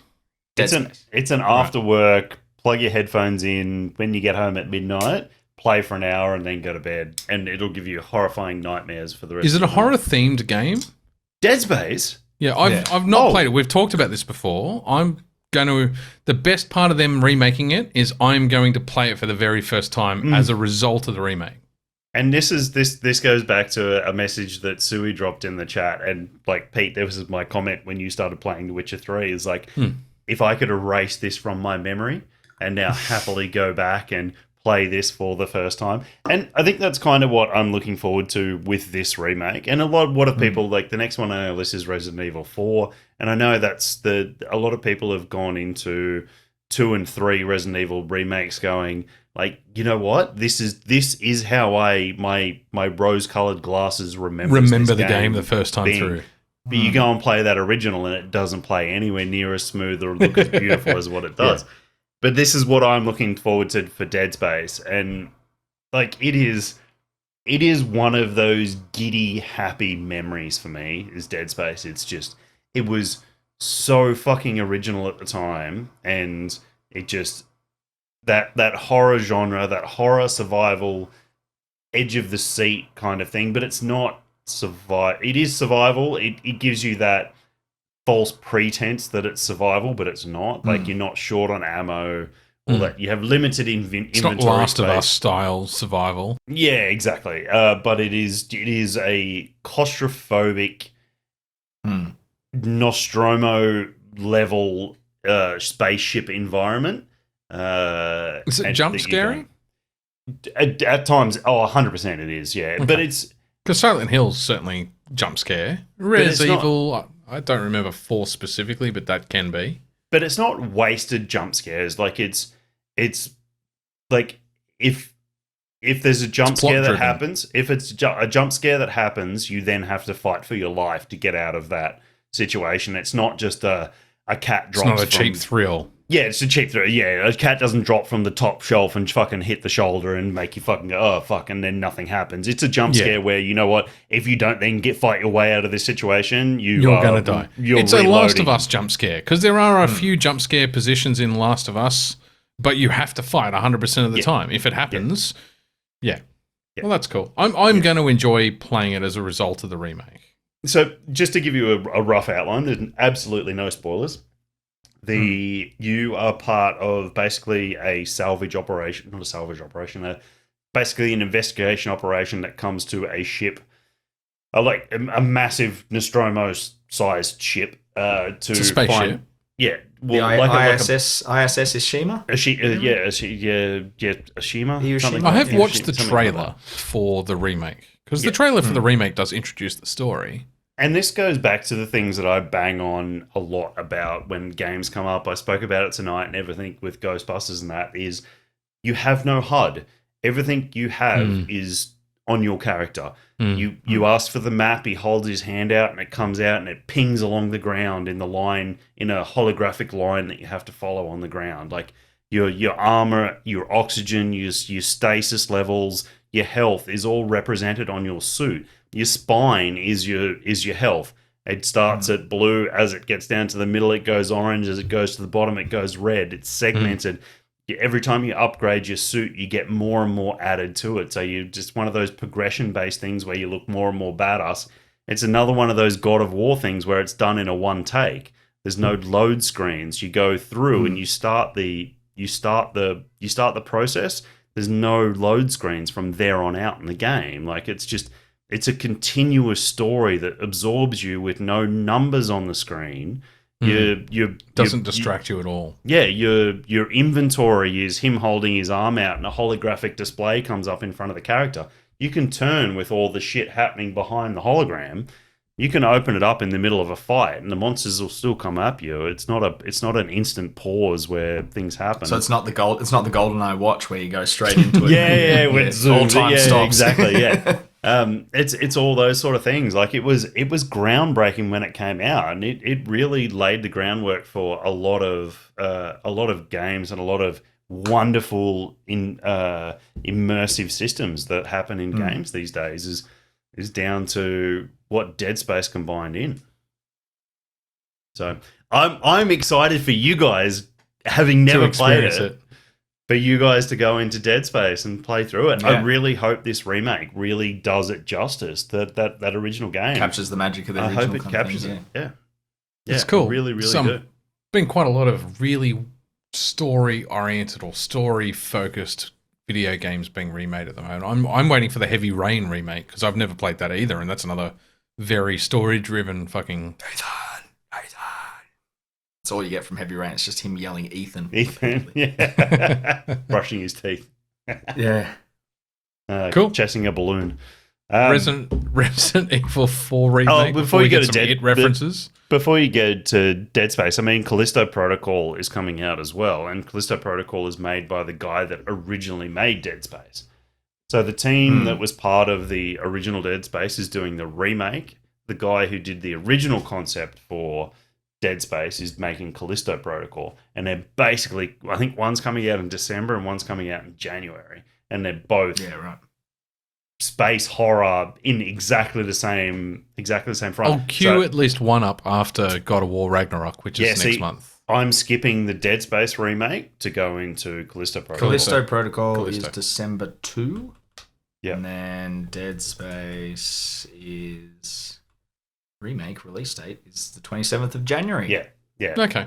So I'm doing Callisto Protocol, and we're all going to be playing Callisto first because it comes out before Well, Baby the Rain, Dead funny Space. thing is, because Callisto Protocol is a spiritual successor to Dead Space, it all depends on whether you want to hold out Yeah, and play the good point. the remake of the original before you go into Callisto. But they are not in the same world, Got it. so it's only a spiritual successor because of mechanics wise and everything like that. But Callisto Protocol is my big tick for this year. Not Sorry. Ragnarok. I would have thought that would. Be No, a big tick for sorry. this year. On out of those Right. two, yeah. Got it. it's the if they were to drop on the same day, You would pick. I You'd would pick up that one. I would be going Callisto Protocol. Yeah, even Yeah. the only I keep wanting reason, to say Calypso, the ice cream that we grew up with, but Calippo. Calippo, yeah. The only reason I I mean, don't. I'll be playing Evil West before either of those because that comes out before that. Oh yeah, Evil West. Yeah, fuck. Tail end of the year. Only because. Classic December releases. Yes. Anyway, yes, Res Evil 4. Just Yeah, big it's- total it's- silence. Yeah, we're like, Well, yep. I've got nothing to say about the topic. Yeah. Again, I think the only Resident Evil game that I have started playing was 5, which was the one in South Africa. Is that one? I Yeah. think that's that one. Yeah. I've always had a bit of an issue with those kind of games on a console because they just feel like the on rails, House of Evil Dead kind of arcadey games, and I'd rather play it in that environment. It's always like unnecessarily slow walking through tight hallways, and then you just have a horde come up behind you. But they've never really grabbed me. I tried really hard to get into Resident Evil 5 because all my mates were like, "You need to get into it. It's really cool." And I was like, "Yeah, like the story's fine," but it's just like the combat style has never grabbed me. Yeah, so the thing that they brought in, well, Res Evil 1, I don't think had it because you were the fixed camera, like hallways, fixed camera, third person kind of thing. But then Res Evil 4 was over the shoulder. So as soon as you aimed, you stopped walking. So if you've got these villages and that coming at you from this this fake Eastern European You couldn't strafe. country, you couldn't do anything. Like you had to aim. You and couldn't stop. kite. You couldn't strafe. Yeah, so like even back before you really knew what those things were, like your brain kind of, as soon as you started to aim, your brain was going like, I need to move back. Like these people are coming at me. I need to pull back while I'm trying to shoot them. And like that, you were fixed in that mechanic while you were aiming, and that was. I played 4 for a little bit and liked the aesthetic of it, but never got very far into it because of that singular mechanic in it. So I'm looking forward to this one because it's a pretty cool premise and situations and environments, and there were some other escort missions I know in that game that were problematic to say the least, and hopefully they fix those going forward. So I'll jump into the Res Evil 4 remake as well. Yeah, cool. And our third and final trailer trash video game is also a remake. Silent I Hill believe. 2. There's a 2 missing from that. Is it a remake or a reboot? No, it's a remake. So they've farmed out. So the Japanese studio that made Silent Hill, which is Konami, the same people who did Metal Gear Solid, have farmed out the remake of Silent Hill 2 to a Polish development company, which is interesting to see how that particular style of gameplay and horror and everything, which is Japanese, it's very specific. They have a very specific storytelling and environmental aspects that they bring in, even positioning of the cameras and filming and everything like that. Artificial cameras. Yeah. Yep. Very much similar. I'm glad Like the everybody is on- cinematography in video games is a thing. Well, the cinematography on the Japanese, the Ring version versus the American Ring version are very, very different. Yeah. I was talking about a different game they announced. Silent Hill F. Ooh. Oh. So they announced a Silent Hill 2 remake, and then they quietly slipped in and they're making No, another 2, game called 4. Silent Hill F. 4 Which four is- remake. No, Silent Hill. is 2. Resident Evil. Oh, Silent Hill. Yeah, sorry. Yes, Silent Hill 2. Yes. And then Silent Hill F is a game that is based in like 1960s Japan. That was the one I was actually talking about when I put that in the yeah, so right, that's my the, apologies. That's the new one. Yes, that's the new one. Yes. But they also are making a Silent Hill 2 remake in, I think, the same same kind of vein as the Resident Evil 4. Yeah. So I started on Silent Hill 2. So this will be nice to revisit and see how it feels. So Silent Hill Thank F you. is the 9th game in the main storyline. Right. That's And a it's also that's a very loose term to use within Silent Hill. Pete. it's also the first main storyline. I'm not sure any of the games have a particular main story, So because it's it's also so the fucking loose fractured, within its yeah. own. Ugh. It's also the first, but it's the first genuine continuation of the core story in over a decade. Right. Well, Konami bailed from games a little while ago. And weren't they making like pachinko machines or something? I don't know. I don't know. My memory of Konami goes all the way back to a dirt bike game on the Game Boy for the Game Boy Color. It was literally the little loop fucking dirt bike game. It was a side scroller. Anyway, I'm just Bring going to that put back. into. I'm going to put Konami and pachinko into Google and see what that says. Konami have announced in October 22, Konami announced 4 new Silent Hill projects. 10 years after the last mainline Silent Hill game, Downpour, Konami has revealed that Silent Hill F will be developed by Taiwanese video game studio Neobards Entertainment.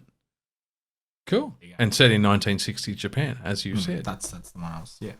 There's an article on Screen Rant from June That's going to be 7th, quality writing. 2021 says every Konami game turned into a pachinko machine so far. So yes, Konami was definitely focusing on pachinko machines. Well, good on them. That's where the money is. So they're going to give us a whole bunch of good shit out of them making lots of money off poor people losing all of their money in their pachinko machines. Very cynical view of the world, isn't it? Yes, but that's the world we live in. Shall we move on to Are You Winning, Son? I know. That sounded way worse than I meant it to be. It wasn't. I didn't mean it. Pachinko, I didn't mean it like that. Pokecho. That's the same fucking shit. Yeah, I know. I didn't mean to down talk to people that have lost lots of money in. No, gaming you're not machines. down talking to them. You're down talking to the government bodies that support those industries because Yes. they make a fuckload out of tax anyway. Peter, are you ranting, son? I'm not ranting. I don't want to rant. Rant. I don't want to rant. Do it. Fuck. Release the Kraken. Release the Kraken. Last of Us Part 1.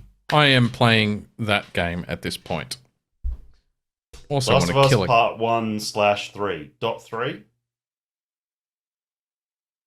Yes. Yeah. Part They call one, it fresh coat of paint. they call it Part 1. Part 1.3 because it's 'Cause part The Last one, of and then Us- part what got released and then it got a remaster.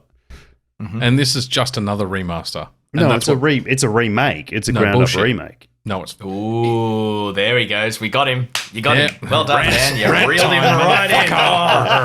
Threw that bait out and he just I didn't mean snapped to. it up. So a remake is when you reimagine game mechanics and you reinterpret the story. That's to me that's a remake. No, a remake is just a remake. What's a think you're- remaster? How do A you distinguish remaster between a is remaster like- and a remake? Well, a remaster is taking something from 780 to 720. 720 Which to is 180. essentially to all they've 180? done here. Which is Well, that's a essentially all remaster. they've done Well, it's here. not because they A actually remake remade is it. built up from the ground. Is and then built No, up. re- Even no, if they it's didn't. the same Changing the story and which everything. There is so here's the thing. I can't, and I was thinking about this. Really need to pee, so you go on your Go rant. pee. I'll join. I got him. I'm going to hold him. Go. I just see. Here's my problem. I have a problem paying $125 for a game that is exactly the same story-wise, gameplay beat-wise as it was when it was released over 10 years ago. Yeah, as you should. It is overpriced. Apart from that, I fucking love the fact that they've remastered it, remade it, whatever you want to call it. But it is exactly the same story. It's the same emotive content. It's, they changed the GUI to match The Last of Us Part 2. And we're back after, yet again, technical difficulties. First one this episode, though.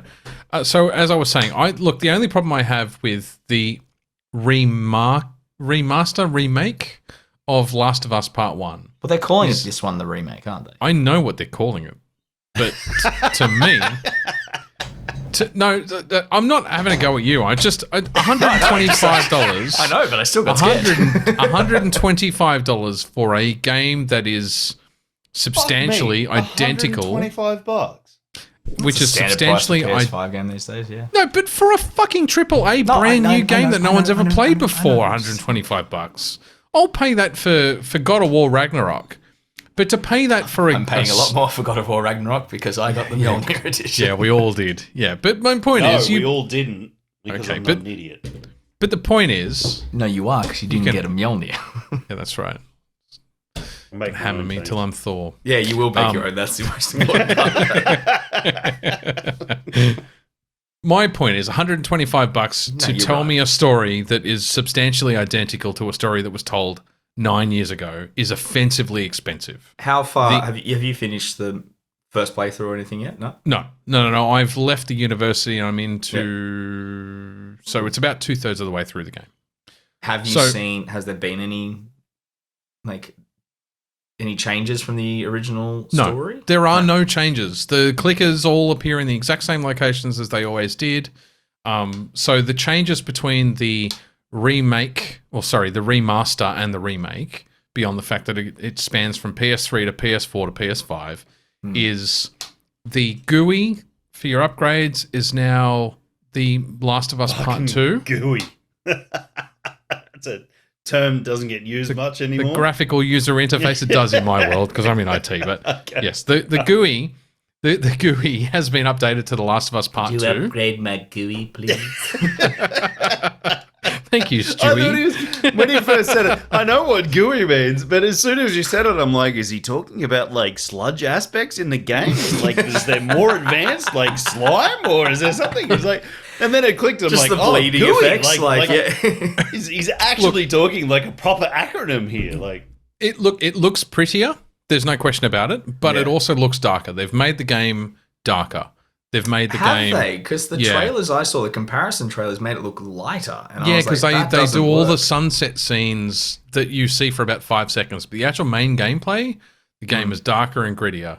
And there is less light in the scenes, meaning you're using your torch more often. They've kind of moved it towards more... They've really embraced that horror aspect of it. It sounds like a Doom 3 turn. Neither of you played Doom 3? No. Doom 3 was but pitch black until you turned your torch on, and I do only have a light. The circle of turns more into a survival horror than an actual Doom game. So maybe not quite that bad, but so apart from them taking the graphical user interface, Dan, from Last of Us Part 2. Now I've got it in my brain. Please just use GUI. But fine. But even down to in the original Last of Us, when you looked at a collectible, it was in a little menu interface. It was like a document in a menu interface. Now it's Joel's hand holding the document, and you can actually read the scribbled text. This is all that's really changed. They've moved there's no more loading screens. So instead of cutting to black between gameplay, pre-recorded cinematography for the cutscene back to gameplay, it's now all seamless and rendered in engine, so you don't get that fade to black cut. And so they've managed to tweak the camera position by 3 feet to the left or right. But apart from that, every line of dialogue is the original line of dialogue. Every story beat, every jump scare, every one bullet of ammo that drops on the ground, if you kill the bloater, is exactly the same as it always was from the original 9 year ago release. And so Paying $125 for that game, to me, is an offensive price tag. But you still bought it. Because I wanted to finish it before God of War Ragnarok. That's the only reason. Because it will be much cheaper when it's later on. And in fact, I could have saved myself $20 if I'd gone to EB Games and bought the physical copy. But, dopamine. We were talking about that earlier. Dopamine payoff. I wanted an instant reward. I wanted to play the game now. So I downloaded it now. That's, yeah. I'm probably never going to touch it. I've played The Last of Us 1 a number of times between PS3 and PS4. I had the first time I played Last of Us 1, I was working at EB Games and I got the demo disc because my boss was like, I'm not interested in this game. And he gave me the demo disc and I've never felt fucking cooler. I was the cock of the walk. I walked around with my head held up and like, yeah, I got the Last of Us 1 demo disc. What do you want to know about it? I'll tell you everything. So I got given that. And then my little brother bought the PS4 remaster and I sold that on him at one point and played through it again. They don't have the multiplayer in this one, do they?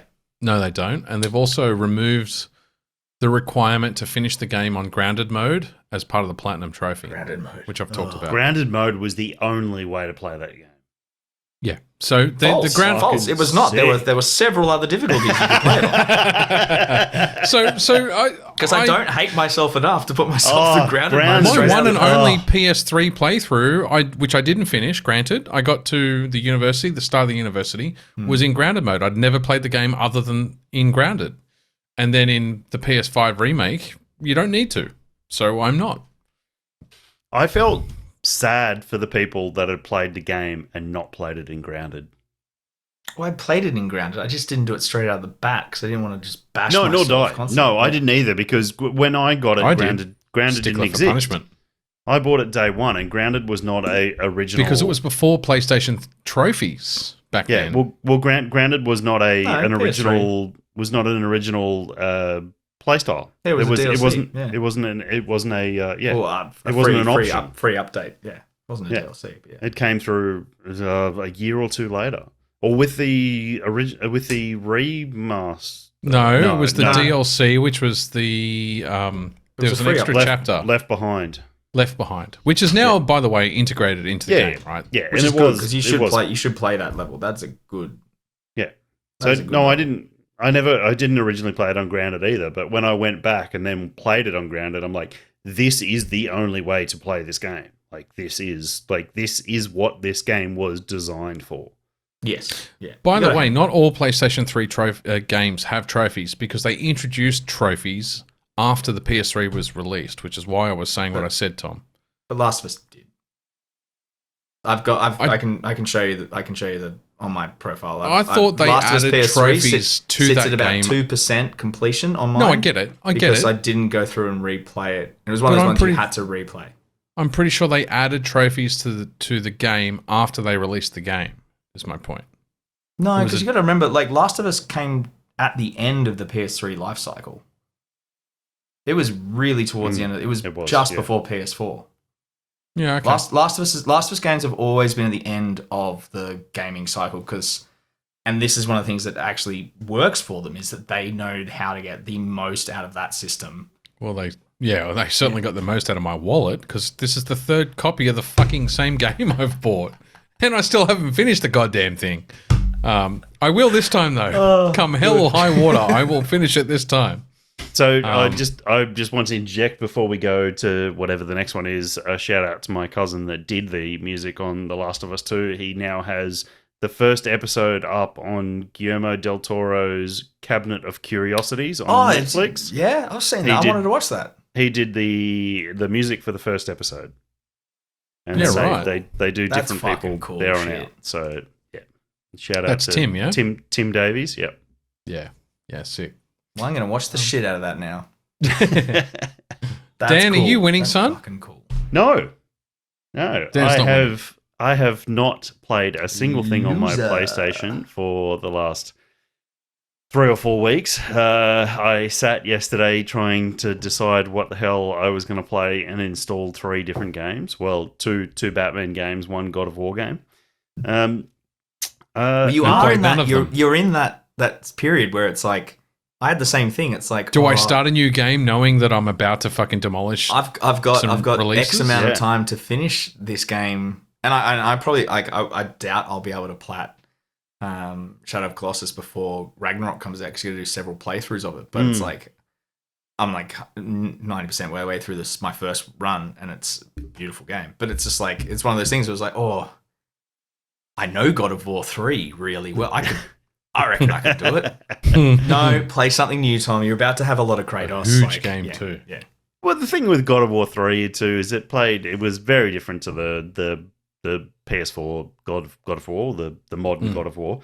It had multiple levels that played out differently. So you had, I forget what realm you were in, and you had You're climbing Olympus. You had the fixed camera at the back, and you were running around, and you had to manipulate the camera to set the pathways in the right. Oh, the puzzle. Yeah, in the middle. That's 'cause the whole thing of God of War 3 is that you start on Gaia's back climbing Olympus, and it's the Titans You that get are assaulting knocked. Olympus. Yeah.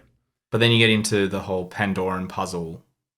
It's all about Pandora's box and Pandora as the character. And then yes, there is the labyrinth puzzle. Probably about 60 to 70% of the way through the main story. Yeah. And there's this giant, it's basically you're in a giant cube and it rotates and you have to rotate with it. And that's Like the hypercube. Yeah. It's fucking frustrating as all I'll shit. be right back. Keep talking. The other main thing I remember about that game was beating the living snot out of a very cocky Hermes. Yes. Running around the place. Living crap out of Hercules as well. Oh, yeah, you smash like Hercules' face into using his own weapon in. against him. You cut off Hermes' legs as he runs past you and you get his boots.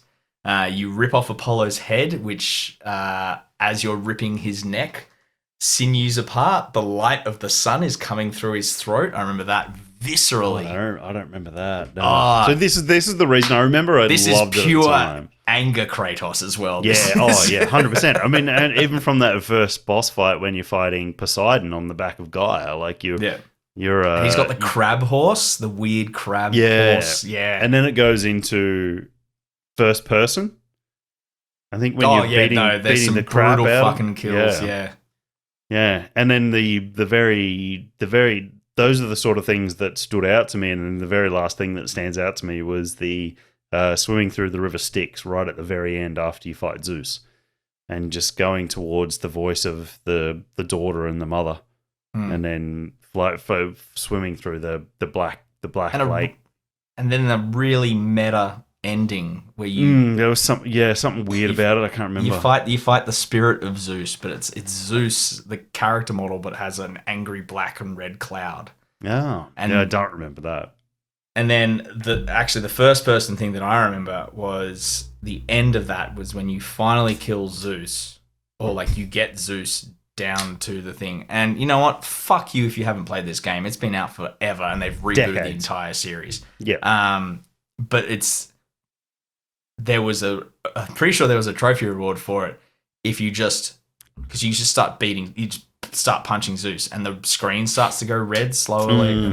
I remember that, but then you have to pick when you stop, but you can just keep going forever and ever and ever. And there's and the screen just gets eventually like redder and redder until it's just like you can't see anything through it was just like, this is the peak of angry Kratos.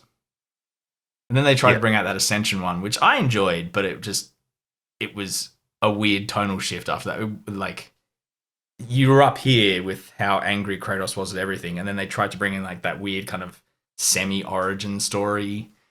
It was there was two of those games, wasn't there? Ascension was still on the PS3, but then Ghost they of also Sparta had was Vita or something. They had Ghost of Sparta and Chains of Olympus, which were the two Vita PSP ones. But Ascension was, like Tom said, it was a real tonal shift, but it was also it was the first one where it was very Like in all the God of War games, there was always a connection to the character after a certain amount of levels. Like you would go through something and then there would be a character development, a story push forward.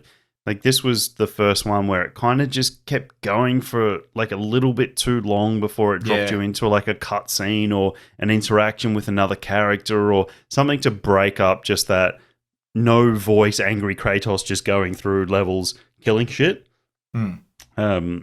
And then you get obviously you get the massive contrast to the new ones where it's majority story bound through the whole thing. So it's such a good evolution of, as Tom's been saying, a very, very angry character, and we get to a peak point. And I feel like I've gone on a little bit of that journey with Kratos from my younger years to wizened, grey, old man to the point where he's like just chill the fuck out, like Atreus. Just come on, yeah, you are what you are, but just like hold the fuck up and like think before you run in. Yeah. So no, yeah, I don't know how we got onto that topic, but not winning. Not winning. You're not winning because you haven't fired it up yet. I installed these, but never fired them up. Yeah. Tom, definitely. Are you winning, son? I'm always winning, Peter. I'm a constant winner. Just overachieving. Everything I do. Absolutely false. Look,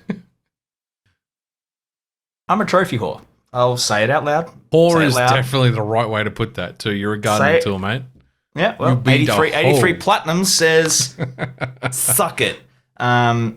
But if you want me to grind out 25,000 little collectible thingies and you give them to me in, lots of 50, give me a fucking counter so I know how many I have, because otherwise I end up in a space that I don't like being in. It is a circle of hell where I am just endlessly. Have I got enough? Have I got enough? Am I close? Do this race again. Look at the card again. Race again. Do the card again. It's very, very frustrating. I'm going to move that back now because that's probably very annoying for the listeners. No.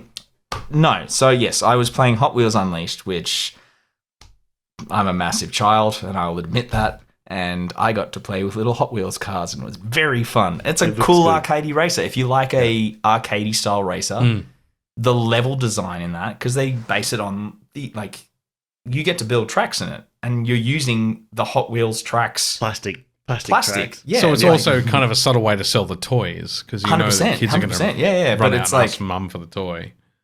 But, if you want to make your track do a loop-de-loop like that, you can twist it in this game. It's like kind of defies the physics of that, like the plastic. It's like you get to do these things.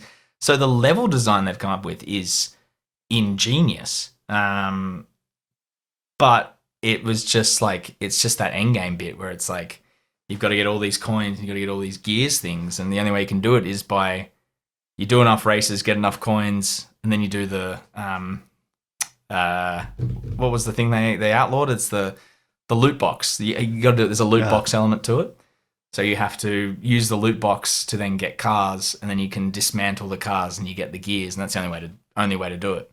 Or I could have paid for the DLCs, which opens up a bunch more racing tracks, and they give me rewards that way. But I ain't paying for that shit because I got the game for free. Subtle pay to win. Almost a little bit of pay to win kind of thing. And then they had 3 DLCs. So one was Batman themed. But that said, if you were playing the multiplayer, you get to race on these Batman tracks. So why would I pay to race on them in a single player aspect against bots? When if I just jump into the multiplayer, I get to race on those tracks anyway. Straight away. Yeah. Yeah. So yeah, what was it? It was Batman, Monster Trucks, and Looney Tunes. They fuck yeah. It was kind of just like, what? And yet, this is a very different IP. That's great. Yeah. It's just, but then you got to one of the random cars you picked up through the loot box thing was the little Hot Wheels Batmobile. So you could race around in that. I ended up racing around a lot of time in a BMW M3 that I branded through, you could create your own liveries. So it was X-Men 97 themed because that's someone created that. And I was like, fuck yeah, I'm going to drive around the Wolverine car. Hell yes. Nice. I thought And then you were yeah, going to say Pinto. it's I a have solid, no it's idea solid why. arcadey racer though. It's fun to jump in and do. It'd be one of those ones like there's no power ups, so it's not like Mario Karty. It's just you get boost, but that's about it. So it's literally okay. it feels like a bit more skill based in that you're not. Oh, I'm suddenly losing this race, but I can catch up because I can throw a bunch of blue shells and everyone in front of me dies, and then I catch up to them. Yeah.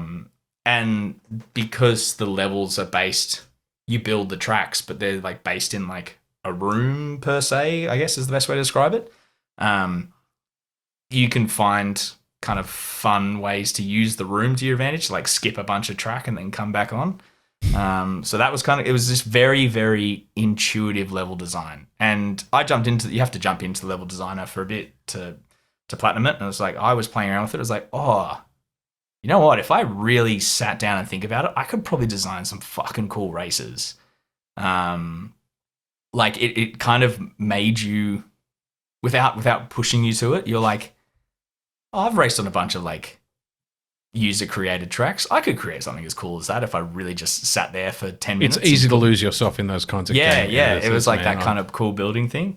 Totally with you there. But yeah, don't make me collect a whole bunch of shit and then don't tell me how much I've got total. Like, and it doesn't need to be That's like a dick move. But it doesn't need to be front and center. But like, you have a profile. Like, it tells you how many races you've done, how many cars you've collected. It's like, tell me how many gears and coins I've collected. It doesn't take that much. And then I've moved into Shadow of the Colossus, which is, for anyone who hasn't played it, it's a PS2 classic, but they have remastered it. Yep, I'm going to use remastered it on the PS4. Not reimagined, not remade, not rebooted. No, Remastered. it's a graphical upgrade. That's pretty much all they've done. It's a graphical upgrade. So that's a remaster. Sounds like Last of Us. Yeah. But they do that thing where they show you like, I guess if you're talking PS3 to PS4 to PS5, like there are definite upgrades in that you can see in terms, especially like PS5 in terms of lighting and all that kind of stuff. But when you're going from PS2 to PS4, it's a bit more of that jump where you can see the benefit. And they do that in one of the menus. Is like you can look at the comparison images, and it's like it shows you a room with a lake in it, and you're like, oh yeah, okay, you did some work on this. They did that with Last of Us, actually. There's some collectibles throughout the game. If you collect enough of the in-game collectibles, you unlock unlockables. Yeah. And some of those unlockables are before and after comparisons of screenshots from within the game from the developers. Oh, that's kind of cool, yeah. Yeah, it's like a behind-the-scenes-ish, but told as a story told through stills. Yeah. Very similar. But yeah, Shadow of the Colossus, really recommend it. It was I grabbed it as a free one on PS Plus years ago, but I've never got around to playing it. It's a beautiful story. It is so silent in parts. It's great.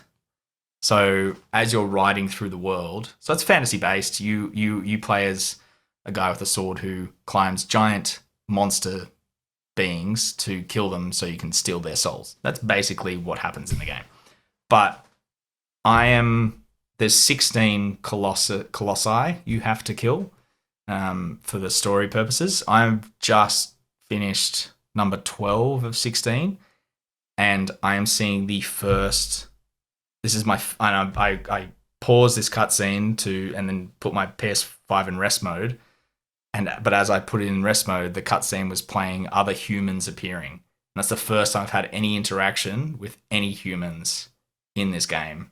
Wow. I'm a good 6 hours in. It's a short game, but yeah, you can smash it out in a couple of hours. But the rest of the time you're dealing with a voiceless god figure thing that's guiding you on this quest to win back the soul of your beloved from the underworld kind of thing. But it's just so you fight one of these colossi, and you have to figure out how to climb up it to get to its weak point to then stab it. But, it could be a giant dragon bird thing. It could be a giant water buffalo. It could be a giraffe. It's you have to it's that kind of puzzling where you have to while it's moving, you have to figure out how to climb it. And they act like things. If you had felt something climbing on your back, you'd shake it off or whatever. And so you have stamina to climb. It's just a very, very clever game, and I can see why so many people were in love and are still in love with this game. It's beautifully done. The music's great, but the music only kicks in when you're in a Colossus battle. Otherwise, you're just riding your horse through silent lands, like desolate silent lands, which is also really cathartic and like peaceful in a way. Yeah. So if you can get in the same way of Ghost of Tsushima. 100%, yeah, and the horse is like very reminiscent of that. It's like it's a beefy horse, like, you know, it's not some sprinting horse. It's like, oh, you're a war horse. But yeah, no, like I highly recommend it. It's just, and playing with, you know, the current 3D audio headphones, it's just like, oh, that adds an element to it when you hear everything around you. But yeah, most of the time you're riding, and it's not even the same wind sound you get in Ghost, which was pretty over the top. It's like you hear a faint whistling, but otherwise you just ride along. You might hear a hawk cry or something like that, but it's just, it's you in the desert riding through, and then you suddenly come across this, you go to where you need to go, and you come across this giant fucking stone and flesh beast, and you go, cool. I'm going to kill that now. I'm going to somehow figure out how I need to stab that in the face. And then, yeah, you climb up it, and it's like that kind of, because it's moving at the same time, it's frustrating. It's sometimes frustrating as all hell, because it just puts you into ragdoll physics. And it's just like, oh, come on, I should be able to like hold on and control it. But it's just like, nah, never mind, just do this. Yeah. If anyone took my advice and read the Unsold series on like the Unsold book series, it should remind them of the Dread Gods, because you're describing the four big bads in that whole book series. There you go. Which I should highly recommend. Yeah, cool. Should chase up Kuna Kania, because those books should be delivered soon. Get on them, Pete. I think that's the end of the episode. I think we're done. I think we've won. We haven't won. We've ranted. We've raved. We've cried. We've argued. We've been kicked out of our own recording. Talked about cupping balls of a can and all sorts of things. Don't forget to cup the balls. It's been a multifaceted episode. Well, thank you for listening. If you've made it this far, I think we're at about almost 4 hours actually. This episode. Geez. Yeah. No, surely it's 3. Cut it in 2. No, we're not doing that. That made no sense the last time. It won't make sense this time either. No, it is actually it's coming up on, almost 4 hours. So if you've made it this far, thank you very much for listening, you crazy, crazy, crazy people. We appreciate you. Drop us a like. Leave us some feedback. I don't know what else you want from me. No, that's it. Yeah. Bye. See you next episode. Be good. Bye.